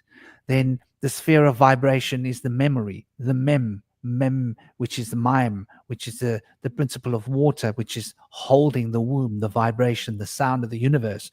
Then the imagination is that polarizing potential that produces the polarity between memory and will, right? The imagination binds in the memory the ability for the will to sculpt and change and create things in the mind. And then the will is the extension of the principle of rhythm, the 5th principle of Hermes. And the will rhythmically induces a vibrational state that changes that which is below it. And so instinct then becomes what is programmed and what is also the main empowerment of the will. Instinct also relates to cause and effect, because the causes that become the effects are what drive our instincts. Animals are operating on this frequency, right, of instinct, cause and effect, because causing that they can sense the causes. They can sense the cause, so they know the effect, which is why elephants didn't get washed away in the tsunami, because they could sense the cause before the effect came and they started taking action. Birds know when there's going to be an earthquake, right? Because they can sense the cause before the effect happens. So that instinct is is an extension of the cause and effect, and sensation is the generation. And so the senses, the physical senses that bind us into the physical body, is the spheres of sensation, which is connected to the principle of generation. And the most powerful sensation you can have is an orgasm. And it seems like they want everyone trapped in a world of artificial sensation. I think that's really a powerful perception. Yeah, sensation is what virtual reality is all about. And what is it, serotonin or dopamine, or I mean both, probably just hits of both that just aren't real. Yeah, if you hijack all 7 of those sense or those organs, then you're hijacking the ability of the 7 hermetic principles to interact in the body. It seems like if you just even do the one, you can get the rest. The sensation. You could start affecting everything. Principle. It's almost like an inversion of that tree made there. Yeah. Which makes sense because, I mean, that kind of lines up with the root chakra type of mentality. And you notice the word sensation has got to do with sense, sensibility, common sense, to have a sensible argument. Muladhara chakra relates to ability to analyze. Anal, the eyes of the anus, anal eyes. To analyze something is to make sense out of it. Oh. So when we analyze something, we're putting into a context that we can actually sense it. Otherwise, it's an abstract mental principle that's floating out there. And we then have to use our imagination, or we have to use our intuition, or we have to use our memory, or we have to operate in the sphere of pure inspiration, where we don't even know what it is that we're facing on an intellectual, rational mode, but we can sense, sense isn't the right word, we can induct it. We can induct it into ourselves and be moved by it and not even know why we watch the sunrise and we become inspired, but it's a tangible something. And so, but less tangible than intuition, which is where we just know, but we don't know why we know. And then the memory is when we can remember what we know. And then the imagination gives context to what we're remembering, what we know, which comes from inspiration. And that context is then brought into the state of the will, where we can put it into a rhythmic pattern. And once it's in a rhythmic pattern, we can then get the causes and the effects that produce these rhythmic patterns. The cause and effect, sixth principle of hermetic. And once we have that, we can then put the two polarities of the cause and effect back together again and synergize it. And while now we've got a concrete way to analyze it, and now we can make actual sense out of what was intuition that became, memory, that became imagination, that became a rhythmic representation, i.e. a mind map.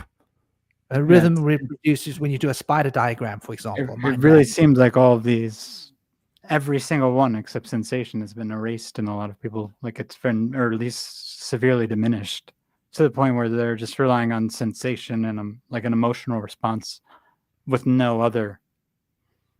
of the other attributes you've described go into that process of thought. It's just immediate emotional sensation and reaction. So when you look at the chakras, sensation relates to the sense of smell. So we've got cars burning petrol and petroleum and oil all around us in our cities. We no longer can smell. So we're disconnected from our true, powerful organ of sensation.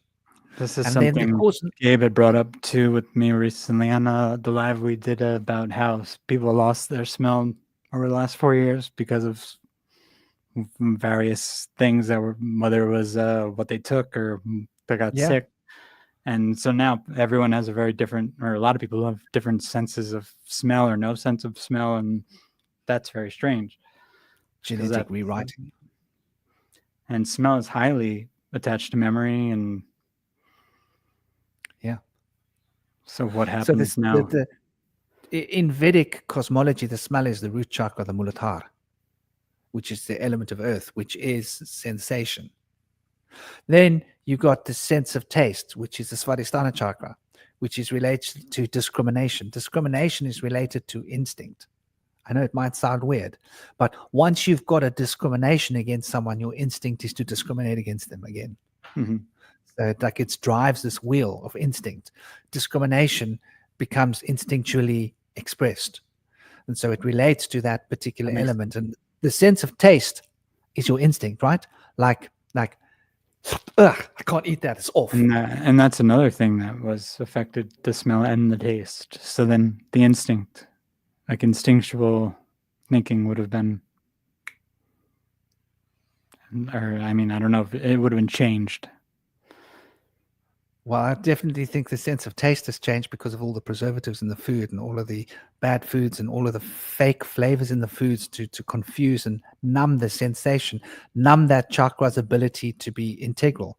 And then the next element. Because you remember when with the smell loss, there was also taste loss that was happening during. So there's two right there that are gone. And some people still haven't gotten it back. And then they want everybody wearing glasses. Right, and so screens. Yeah, these screens are nightmares. Screen time, phones, continual attack on the eyes. Mm-hmm. So the sense of sight is related to the principle of rhythm. From that, and I'm a perfect example of a bad example for people who want to have better vision, because my vision's been bad for a very long time, since I was a kid. I mean, I don't think it was caused by computers, because I've had the same prescription since I was in 3rd grade, and I didn't have a computer or a phone in 3rd grade. I just had bad eyes. I don't know what it was. I'll tell you what I think it is. My eyes have become an issue. I had bad eyes. They tried to prescribe glasses for me. I went and did eye exercises, came back for a test 3 or 4 months later, and the doctor said I'd fixed my eyes. I didn't need them anymore. So you can fix them with exercise. I've heard of this happening. Yeah, I did that when I was a child. Yeah. But I think that you and I, we share this resonance that we are not governed by that principle. And so some people, we're governed by sound. Yeah. Like when I'm riding a bike, I don't want a helmet on because I can hear every bloody car on the road. I know exactly where it is. Same. I can hear the cars. I can hear all the motors. I can hear the change of that car's revving motor. And I know that means he's going to come fast past me. Check your rear view. That's why I preferred riding bikes when I was in Asia, because I didn't have to wear motorbike helmets. South Africa, you have to wear helmets or they pull you over. But the moment you put a helmet on, I feel like, ooh, I'm not so safe anymore. I've lost half of my, some people depend on their hearing a lot. And your hearing also gives you good sense of balance. I remember when I started playing regular football for a little while in high school, I was a very good just athlete all around. Football, I was probably one of my better sports, but I had only played just pickup type football. I was never into organized football. I played organized baseball my whole life, so it usually took up the whole year for me. But I decided to, when I transferred schools, they had a football team. I tried out. I made the team, but the helmets bothered the hell out of me. I was like, it's just, I couldn't I was fine. I got used to it, but I did not like it. And I wished I could take it off all the time. I felt like it really affected so much of how the game was played and just my senses and my reaction time. It drove me nuts, man. So that makes total sense. Yeah, I don't use headphones. I never have been able to. They're just too much for me. My ears are too sensitive. I hate them as well. That's why I'm not wearing ears. Are so sensitive. I only wear them that's when the why we girlfriend don't focus on our eyes. Now, hearing is the Visuddhi chakra. That's the level of Akasha. That's the Visuddhi chakra. So the sense of touch, I'm very touchy. You're probably very touchy as well.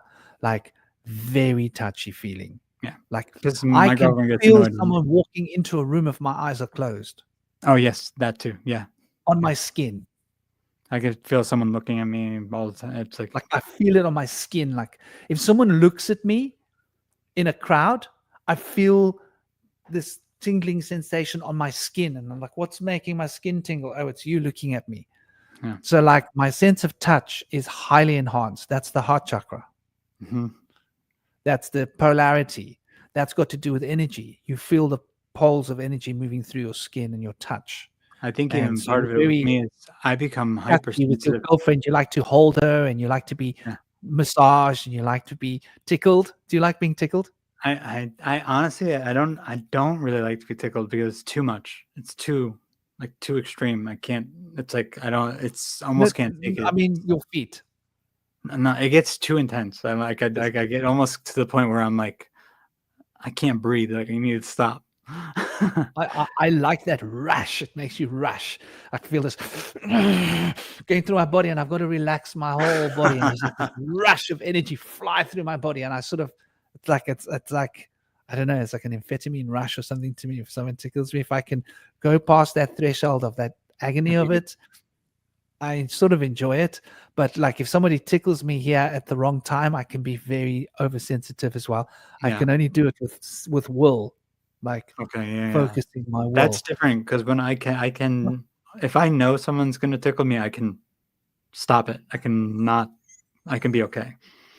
And then like then my girlfriend always goes, "Why the hell are you only ticklish sometimes?" I'm like, "Well, when I know you're gonna do it." It's because your will is setting you up to. I'm not ticklish, but if they catch you off guard, you're ticklish as hell. I'm like that too. My girlfriend noticed that like a little while ago. But one that thing, that sense one of thing with sound touch, is one thing with touch, let me ask you, I get hypersensitive to the point where sometimes I could almost have like reactions, like negative reactions, even whether it's like slightly allergic reactions that clear up very quickly, but it's like I get red almost from like just randomly. It's bizarre. That's interesting. It's like depending on where I am, it's like almost if I think about it too much sometimes, like I'll just have like something like a piece of fuzz from a shirt like brush against my arm, and if for some reason I'm in a weird state, I'll get a little like cut on my arm, like a little like someone took a nail and went like that, like and it's not, it doesn't bleed, it's like a little, like literally if someone just scratches me, like you kind of could see like a red mark if you do that. That's it, and then it goes away. But I feel it, and it feels like almost like a shock, and I'm like, what the fuck was that? It's so weird. But it's like a hypersensitivity sometimes. It's rare. It doesn't happen as much as it used to, but it does happen sometimes. I don't know what that is about. That's probably got to do with it, like highly active heart center. That's what the Vedic school of cosmology would say. It's like sense of touch is highly sensitive, and I might sometimes get like an itchiness. Maybe my skin doesn't go that red, but I've also got like a really good tan more often than not. So I think when you put the sun on your skin, it sort of tempers things a little bit. Somehow. Well, the sun is hugely helpful. Just out here, not as much. Apparently, I think the thing about California is like there's they're missing one of the layers of the, I guess it's one of the stratospheric or ozone type of layers, and the rays you're getting here, it almost becomes unhealthy at that point. I know Jack Cruz has talked about it a lot, and he's like, he's that guy who talks about light and how all of our lighting, the new LED lights, the blue light's awful for you. We should have kept the old school lights because the red light's much more healthy. But he's like, he won't come back to California because of how unhealthy the sun is here. Yeah, I noticed that in a lot of places in the world, but still, like even if those things are missing, if it's early morning, you can take the sun from when it's rising. Yeah. So it is better. Like we climb the mountain in the morning, we take our tops off. So even if it's just that hour of sun, even if it's 8 o'clock in the morning, get it? Yeah. That an hour between 7:30 and 8:30, if you get that on your skin every morning, then you're getting the safe, decent sun. But I'm the same. I will not go out in the sun in the day. And I don't want to quote that doctor wrong, because it might have been that he was saying that there's just too much artificial light even in the atmosphere to where it's like you're getting I mean, he goes into it in almost every discussion he's had. Some of the stuff I agree with him about, some I don't, but this blue light, red light stuff does seem to be a thing now. Like, more mainstream scientists are picking this up and saying that you need more red light, and they basically fucked us with all these LEDs. Sin Nana is saying thanks to you, Chris, and sending Thank you, love Sinana. and blessings. And yeah, man, lovely. And he said to say to Chris, you know, the guides, Agent Druga. Okay. Agent Druga. Agent Druga, seriously, just Google it, man. You love Google. Just use Google. You'll figure it out there, I'm sure. And, you know, you had physical injury in 2019. I think these comments are delayed a little bit. I think they were up a little while ago, like almost 20 minutes ago. I think I saw them. Is that so? Yeah. I think we got so absorbed in the conversation that I sort of zoned out. I'm sorry, people. I tend to do this, and I think Agent Druga was winding me up a little bit. Like, he just kept going, and I don't like to to stop people from exercising freedom of speech, because to me that's really important. You know, people should be allowed to express themselves and get the criticism that they require. Oh shit. Hold on a second. Let me switch that. My one camera died. Where is it? So yeah, I mean, there's definitely this. We'll just do this one for now. There's definitely this. Oh, if you go into the settings. The thing is, my one camera just died. I can get another battery for it though, really fast, if you want me to. So if you know, there's a little wheel at the bottom, settings. Mm-hmm. If you click that settings, you can go into audio, and you can see what mic you're using. Oh shit! That changed my. It might have changed your mic. Yeah, is that better? Yeah, there we go. I don't know. If your camera is back up and it's charging, if you go onto camera, it will give you an option on the left there for which camera you want to use, in case you've plugged it in, or I don't know how that works. But anyway, regardless, we can see you and we can hear you now. Keep talking. I'm going to grab the other battery really fast over there. So, like, basically, you know, hijacking these 7 principles in the physical body and hijacking these sensual extensions through the imagination, we can control the sensation, because much of the sensation is bound in the imagination. So, like we were talking about, the will can override being ticklish, for example. And so it's rather interesting when we start to really maybe it's time to because I'm seeing people complaining about Druga.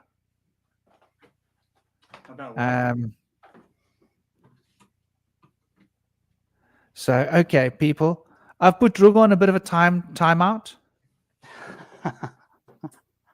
Just so, because I noticed people were complaining. They were saying that this guy is like basically wearing them out. Mexico's back.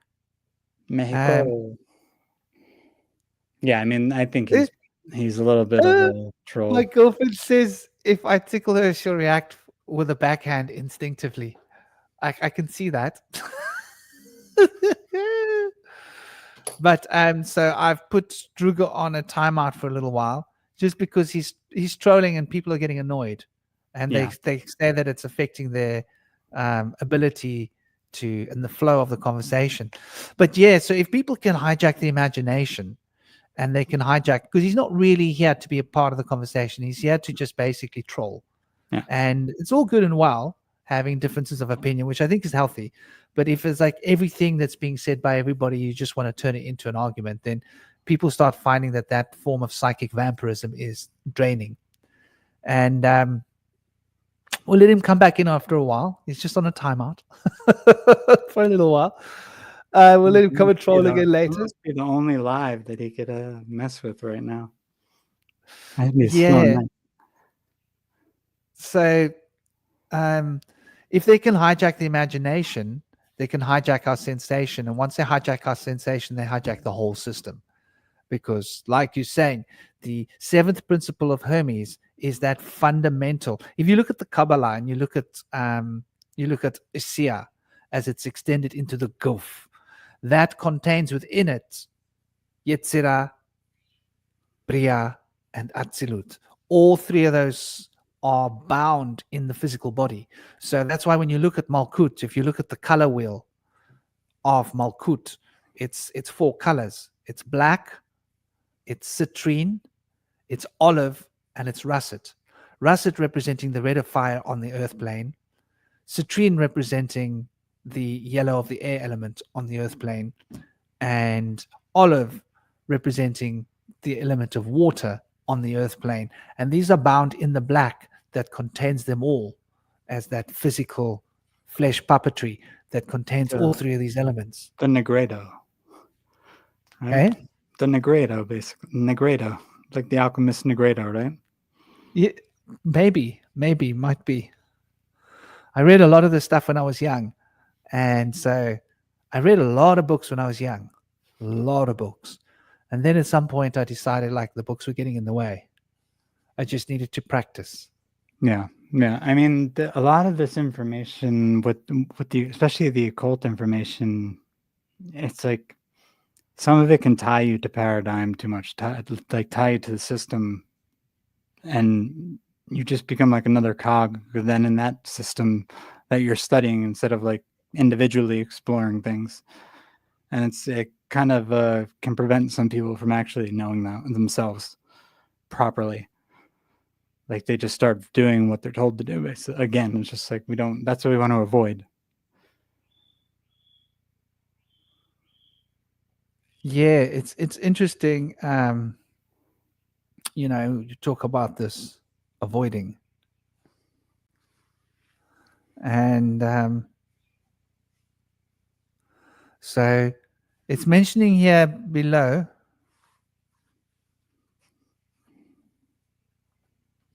are you still reading those things that are just popping up? Yeah. Anyway, it is what it is. It's all good. So I do think that that is possibly a big part of why they need to hijack our minds and why they have to hijack our senses, our sense of smell and our sense of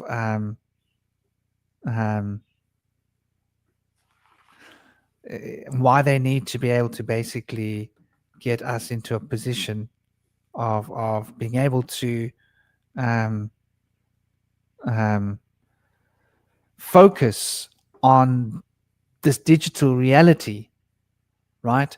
Take us out of sensation, put us into cerebral state while we're not aware of what our bodies are doing because our minds are in the screen and our thoughts about the images and the pictures and the words and and our souls are being diluted every time we give ourselves to these machines. I mean, these black mirrors are what's the word? Write that down. It's the lyrics for a song, brother. I got this from Ken Wheeler, so all credit to him. But they are we are being diluted every time we give ourselves to the machine. This is Ken Wheeler said this. It's the lyrics for a song, black mirror is basically like it's like a conductor. So like you stare into it and it dilutes you. It's like that's what it does. It dilutes the soul. Oh, the song would be called Diluted.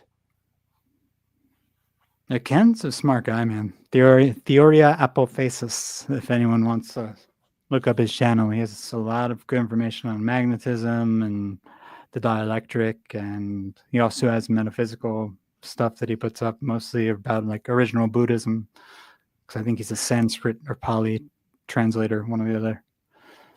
That's very interesting because like his notion of what we experience as gravity is really interesting. Like they had to give us a particular worldview of gravity and electricity. I think this is becoming mainstream now. It's going to become mainstream with the UAP stuff. They're gonna So they're gonna the try to. idea that what is that? I think they're gonna try to make it more mainstream, like what he's been talking about. As the UAP stuff is like when they have to find a way to give us that sort of technology or drip feed us that technology, they're gonna have to start redefining gravity and what it actually is or isn't. I mean, because that technology, like it kind of gravity is totally different than it's not a. I don't even know how to explain it, but it's not correct. That's all I can say. Look up Ken's videos. Well, from what I deduced, and it makes perfect sense, is what he's speaking about, and what seems to be like more probable and logical, is that we've been taught that gravity is a pulling force, right? Yeah. But actually, it's got to do with density. And the more dense an object is, the more it exerts pressure upon its surroundings. Mm-hmm. And this is So the it's same got thing. to do with pressure gradients. Yeah, and this is the same thing with magnetism. When two objects attract, this is not because of some magnetic force pulling like the negative to the positive. This is because actually both sides of the magnet are meeting at a place with a, I think the lowest or highest it's about pressure and temperature, like the density around the air pressure and the temperature. Because gonna those two meet at the items point. are the same density. They're seeking They like a wanna place be- of some sort of, I don't know if it's neutral air pressure and temperature or low air pressure. They're seeking like just a point with a specific air pressure and temperature to meet at. Has nothing to do with like attraction to one or the other. And this is the same principle, I think, that comes around when you get to gravity. Gravity needs motion as well. Well, I think we could say that motion is a product of what we could call gravity. Maybe because of these different pressure Here. gradients, there is Ken movement because Ken would it's trying love. to reestablish that norm. I have a paper actually, like a little 2-page document from him that he would actually probably really like if we tried to teach or tried to read, if we want to look at it. It has pictures, so it's easy to understand. Let me see if I can find it. Yeah, I mean, I think that a lot of what they taught us is just basically wrong. And like you say, they want to introduce us to the truth, but before they can fully introduce us to the truth, they have to have us all brainwashed. And those that aren't brainwashed, they've got to be linked into the AI system. They've got to have control of our minds to a certain degree before they can, okay, now we can take away the other lie and give you the truth. Because now they're ready to disclose that they've got all this teleportation technology that they've been hiding from us, and Stargate technology and this and that, whatever else they've got hidden in the basement. They want to bring it out of the basement. They don't want to have to hide it forever, but they just need us to be controllable so that when they stop hiding it, they've got us where they want us. Exactly. I'm trying to see which one of these I could share one of these really quickly. Maybe we could look at one of them. This is like a 3-page. Yeah. This is a 3-page one that was his Key to the Universe, Cosmic Unity one, which is a little bit harder to understand, but it's much shorter. Maybe me and you could parse it out a little bit and figure it out. Let's see. Share screen. And it is Cosmic Unity. Yeah, good old Ken Wheeler. He definitely shares a lot of like valid and worthwhile information. No doubt. If you can make it bigger. Yeah, let me go move it over to the screen and see if I can go full screen. That better? Oh no, shit. If you just zoom in. There we go. You just yeah. There we go. Let me take this away. So let's see what he has here. So the hyperboloid moving towards increasing energy, contracting, anti-Cartesian, acceleration, anti-spatial, vortex. So the hyperboloid is the hourglass. Right. The The torus. donuts. Yeah, the torus is the donut, spatial Cartesian force expanding.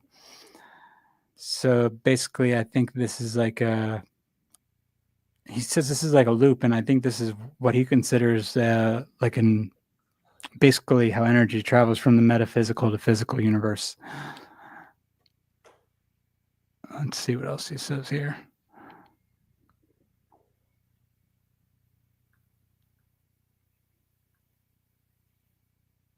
See, some of his stuff, it's like, it's like, what?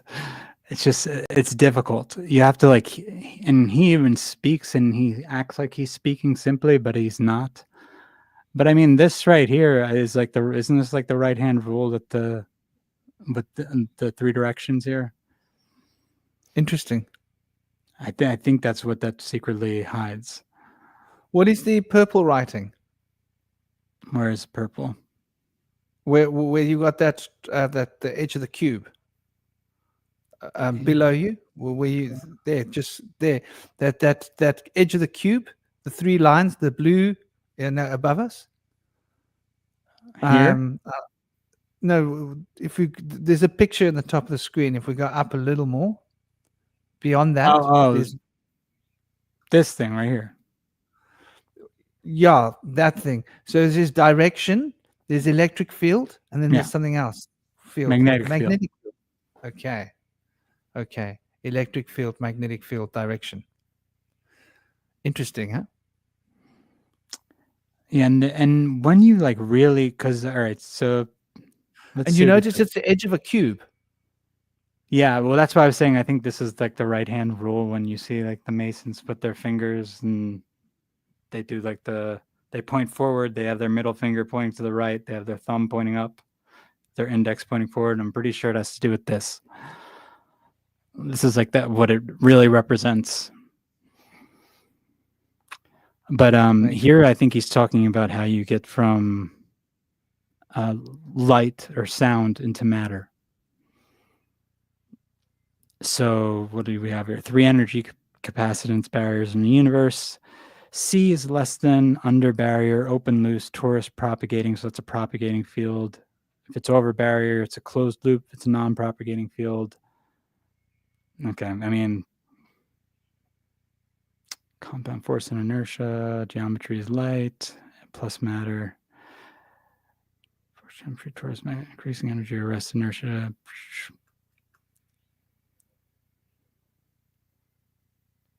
Yeah, this is like this is not probably the right form to have, but basically I think what he's trying to say here is like as you come against pressure. Hold on a second. I mean, we're talking about the polarization of matter here, which is really a reflection of light, right? Because everything then becomes a capacitor, and capacitors become polarized because they are reflecting this light. So light is polarity, is it not? It is what is polarizing everything. The sun creates polarity on the earth, for example. Lightning. And I believe it's as it hits a certain capacitance and it starts to solidify and it becomes matter. And that's, I think, the point of this. But I'm finding it hard to remember this whole the language he uses in this, and because he really tried to put this in a few pages. So let's get out of this because Ken would be needed to explain that. He has like a definitions sheet, which is much longer and much easier to understand, but it would be a bit of a read right now. I would say go to one of his YouTube videos if people want to and download the definitions one. This one's a little difficult if you don't have the definitions in front of you for what he's talking about. Yeah. Because he's kind of using shorthand there. But I think everybody knows who Ken Wheeler is, and if you don't, you should go and check him out. He's definitely got some really interesting ideas, and he does a lot of actual experiments with magnets. Mm-hmm. So he actually does the experiments. He actually gets some mercury. He actually shows you what's going on. He actually does things physically in front of you for the camera, and he seems like he's pretty much for real. Don't think he's lying or playing a trick photography or anything. He seems like when he's doing things, he's doing it. And so anyway, he's an interesting character to look at for those that are interested in looking at this. But bottom line is they've like hijacked our notion of what reality is. They've hijacked our physics. They've hijacked our history. They've hijacked our social studies. They've now taught us that sexuality is what we imagine it to be, right? Like sex is what we decide it to be. And what will be the next thing is, well, what human is what we decide it to be, right? Like if a human is a different form, then that's fine. Let human be a different form. So yeah, I found a better quote from him in this other thing, and it's all particles are capacitance threshold light, which is kind of what I was just saying. yeah, But basically, this is hydrogen, he's saying. So it's capacitance threshold hydrogen. Hydrogen in the form of light. Once it hits a capacitance, once it hits a threshold, it turns into matter. All matter is turned into light at a certain threshold. That's what this basically is saying. And this is proven to be true. They did this in I can't remember what university did this when they shot the two high energy point source lasers at each other, and they made hydrogen from the lasers. Yeah. But like even fire is reflecting this principle, matter can turn into light. That's what fire is. Yeah. Candles. We've been using these principles for like a long time, inadvertently, not stopping to think like, why is there light coming out of matter? Well, yeah, and also with why is the matter turning into light? Also, it's like Which just happens to be an easy thing to transform. And then there's like, why do you hear a sound when something goes a certain speed? Where's that sound coming from? Like why does breaking the speed of sound give you a sonic boom? That's interesting. Because it's not. It's interesting to think that because you're disturbing a medium basically at a certain pressure and temperature. Yeah, and that medium is the ether. Yeah, the medium can't keep up with you. Mm-hmm. So it can't. It's like destabilizes basically. And then this is why we look at like light speed travel as like an idea of time travel. Well, in light speed travel, there really is no speed of light. There's no constant speed of light. It's going to change based on pressure and temperature. Well, that's exactly. But I think like when one is traveling at the speed of whatever speed of light is, and I agree with you. I don't believe it's consistent. I think it depends on where and when you are as to what the speed of light is. I've always believed that. Though, I mean, if you can get yourself to move at that speed or close to that speed, then you completely dematerialize. Which means that, like, what does that mean about if you're going faster than that, then are you moving backwards in time? Just an interesting concept, Yeah, no, definitely. And this is what all of our time travel sci-fi has been about. And it's funny that they've sort of insinuated that moving past a certain speed can actually cause you to rupture the time vacuum, which is an interesting concept. It's Back to the Future. That's what it was. That car's got to get to a certain speed, doesn't it? Yeah, 88 miles per hour. And it's got to have a certain generator on board. Flux capacitor. Yeah. So it's got to have a flux capacitor, and it's got to move at that speed. Like, are they actually telling us quite a lot there? Well, it's almost like the speed is a frequency that they want you to hit. Yeah. And I mean, you need to have that right flux at that speed in order to be able to. And here Ken says, ergo, the notion of speed of light is anti-intellectual nonsense. A wave in a medium is not an emission, rather a disturbance with a frequency. Said frequency is always translatable to the capacitance of the same. Yeah. And he says all energy emissions, wrongly called energy, are curvilinear centrifugal force manifestations or fields. It's all fields. Yeah, Druga has a problem with me because I'm always talking about fields.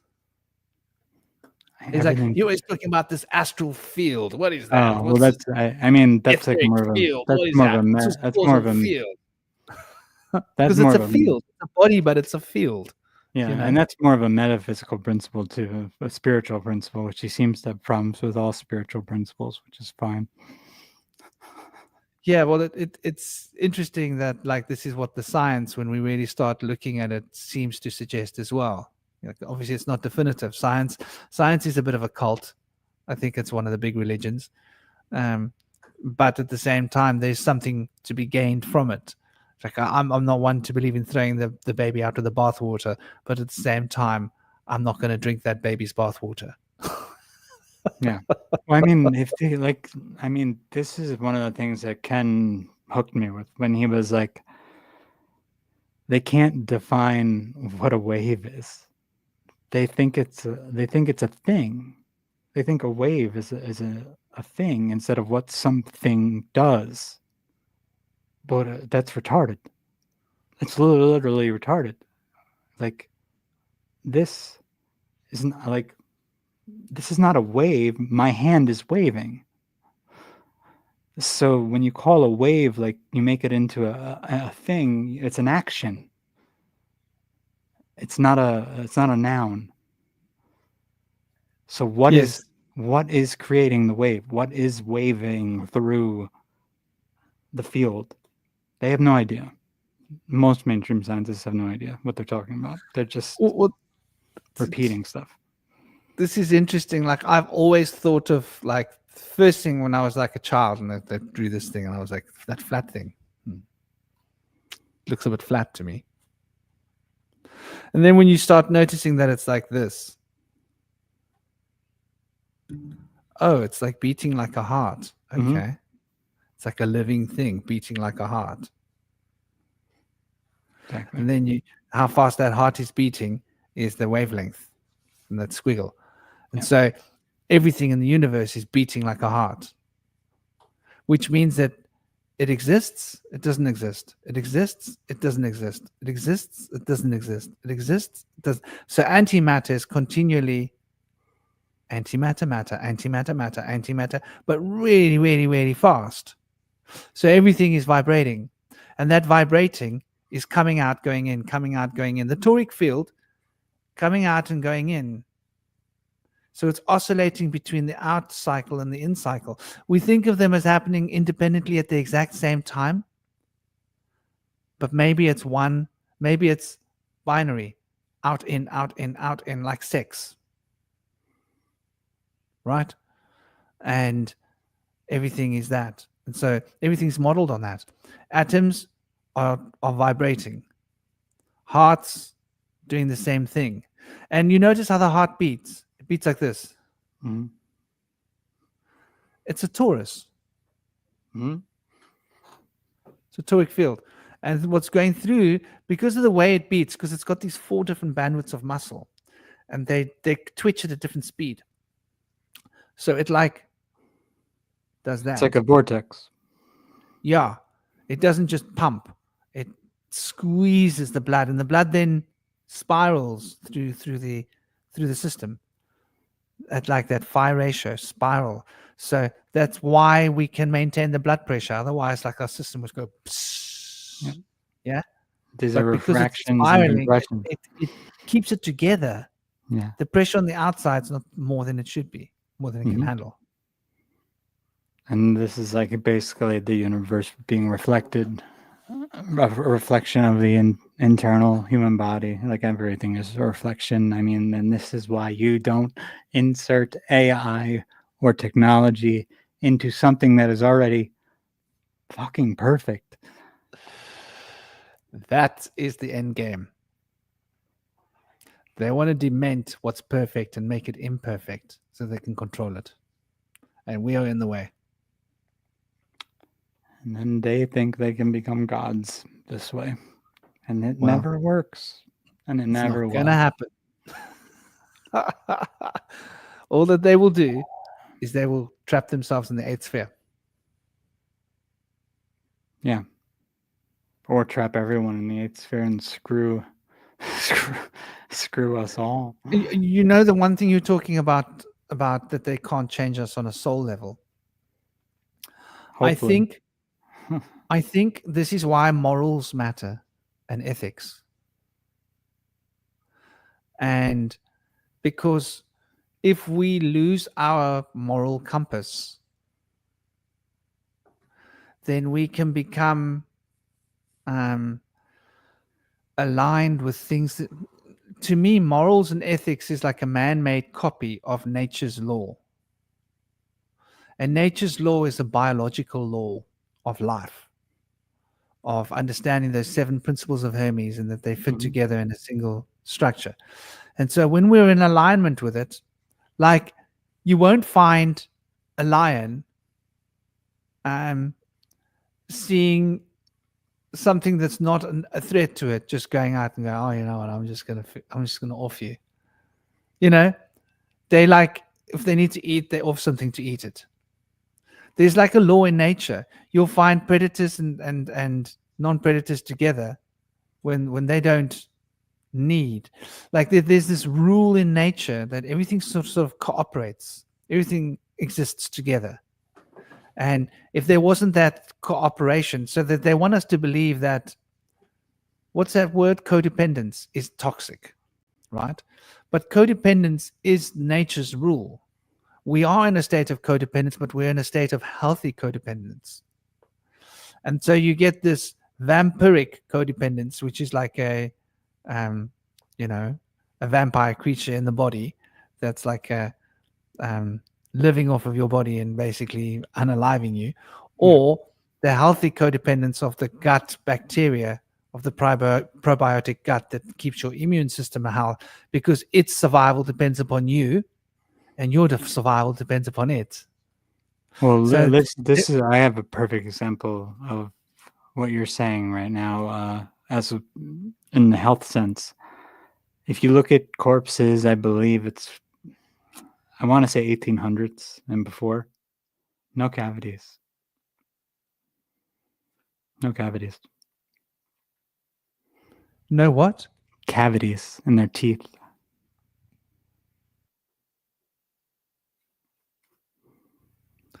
They didn't eat poison. No processed sugars, no candy, no poison. Exactly. Shouldn't be possible. Shouldn't be. That's totally reversed of what we're told.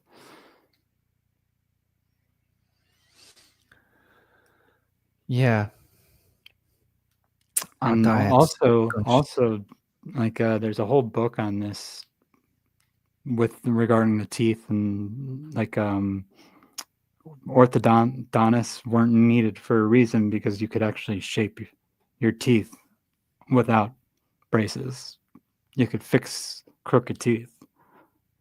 Exercises, eating properly, proper posture. There's tons of things that go into it. But I think it was more rare in the past to see teeth the way we see teeth now. That's another thing. But I suppose it also has to do with genetics. You teach people that, and then all the orthodontists go out of business, and dentists go out of business. Maybe since the beginning of the Industrial Revolution or the Industrial Age, our genetics has been getting weakened because of toxicity and genetic codes breaking down and morals and ethics.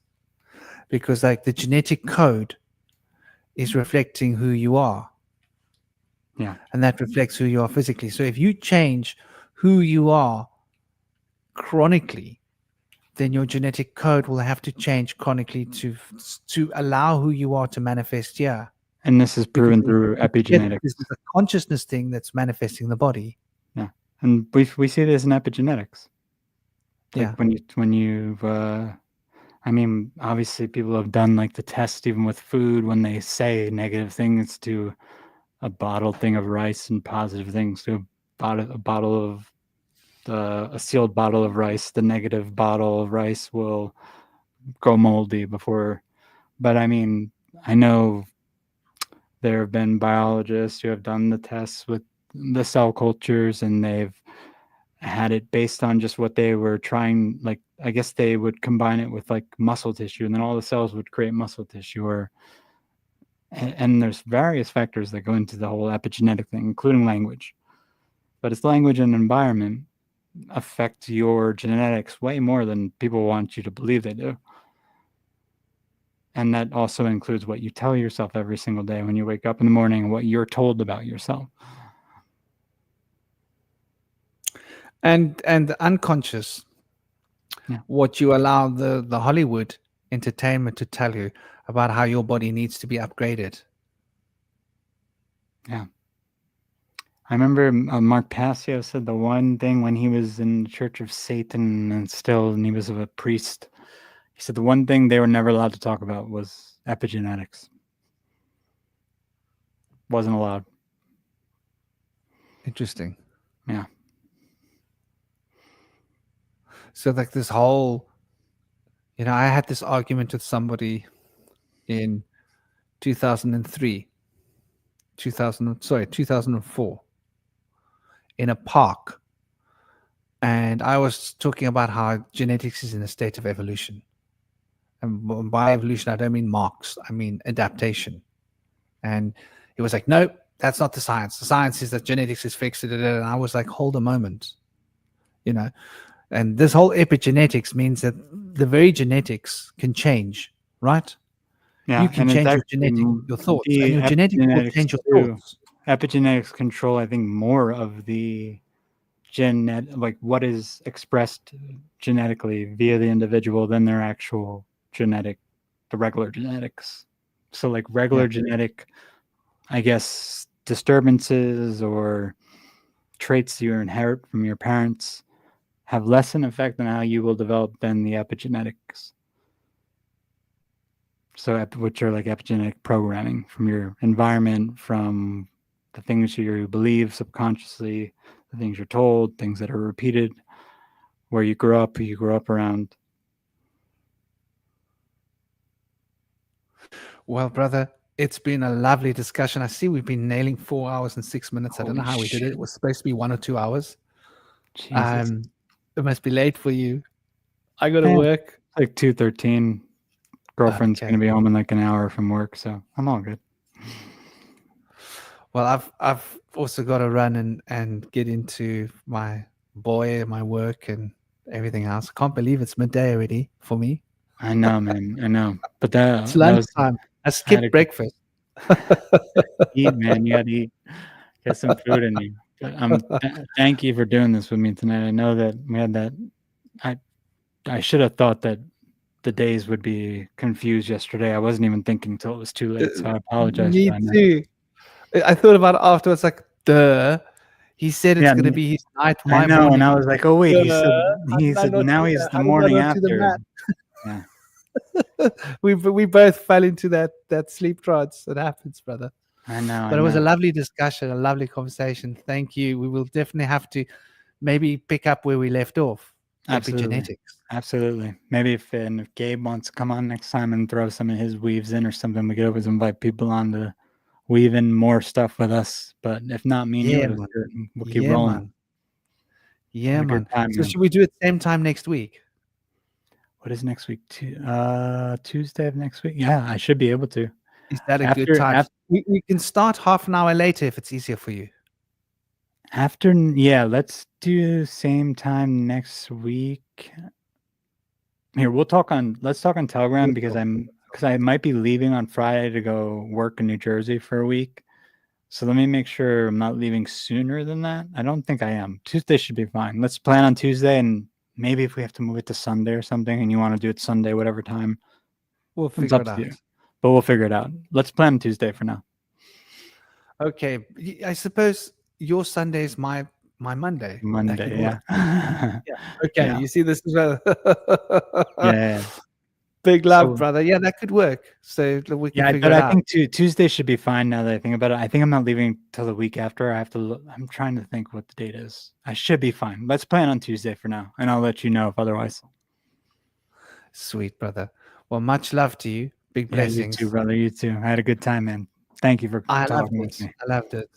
And thank Absolutely. you, as always. Honor and respect. It's an honor being on the space with you. Take Always, it always. easy. You I too, hope brother. you and your girlfriend have a lovely evening. Thank you, man. And much Enjoy love, the man. rest of your day out there. Oh, one question while you're here. How's what's going on? You're in California. Can you give us an update? Like, what are you seeing on the ground, boots on the ground? With the fires and stuff? Or Well, what? yeah. I mean, have they opened up the place? Have they come and Well, knocked down everything? Have the it seems like mobiles taken over California? Is it it a seems smart like city building? it seems like they're starting to, I guess, rebuild and stuff. I'm not near much of the stuff, so I haven't seen any of the devastation people have had to undergo and deal with. But I heard on the radio today that they were warning people about mud floods coming in. I don't know if they use mud floods or mud flooding coming in from the mountains this week on Thursday and Friday in the Palisades, and I think maybe one of the other areas where there were bad fires, which is bizarre considering we haven't gotten rain apparently in however long, and now all of a sudden they're going to get so much rain after the fires that they're worrying about all these mudslides coming down and flooding. It's like, what the? It's crazy, man. Makes you wonder. Yeah, it does, but we'll see. Hopefully not. But aside from that, I haven't heard much. And in my area has been fine. So it's Los Angeles is so huge. I'm sure they're still dealing with a lot of nonsense though. Well, it's good to know. Well, big love to you, brother. I'll keep you guys posted for sure if something else happens. Well, I hope you have a great day and the rest of the week. That goes smoothly and sweetly. You too, brother. And thank you. Thank you to everyone who watched too. Much appreciated. Yeah, man. Thank you to all of you in the chat. I hope you guys got what you came for. Hope you enjoyed the ride. Us just flashing the verbal machines of what we think. Absolutely. Otherwise, much love, peace, honor, and respect.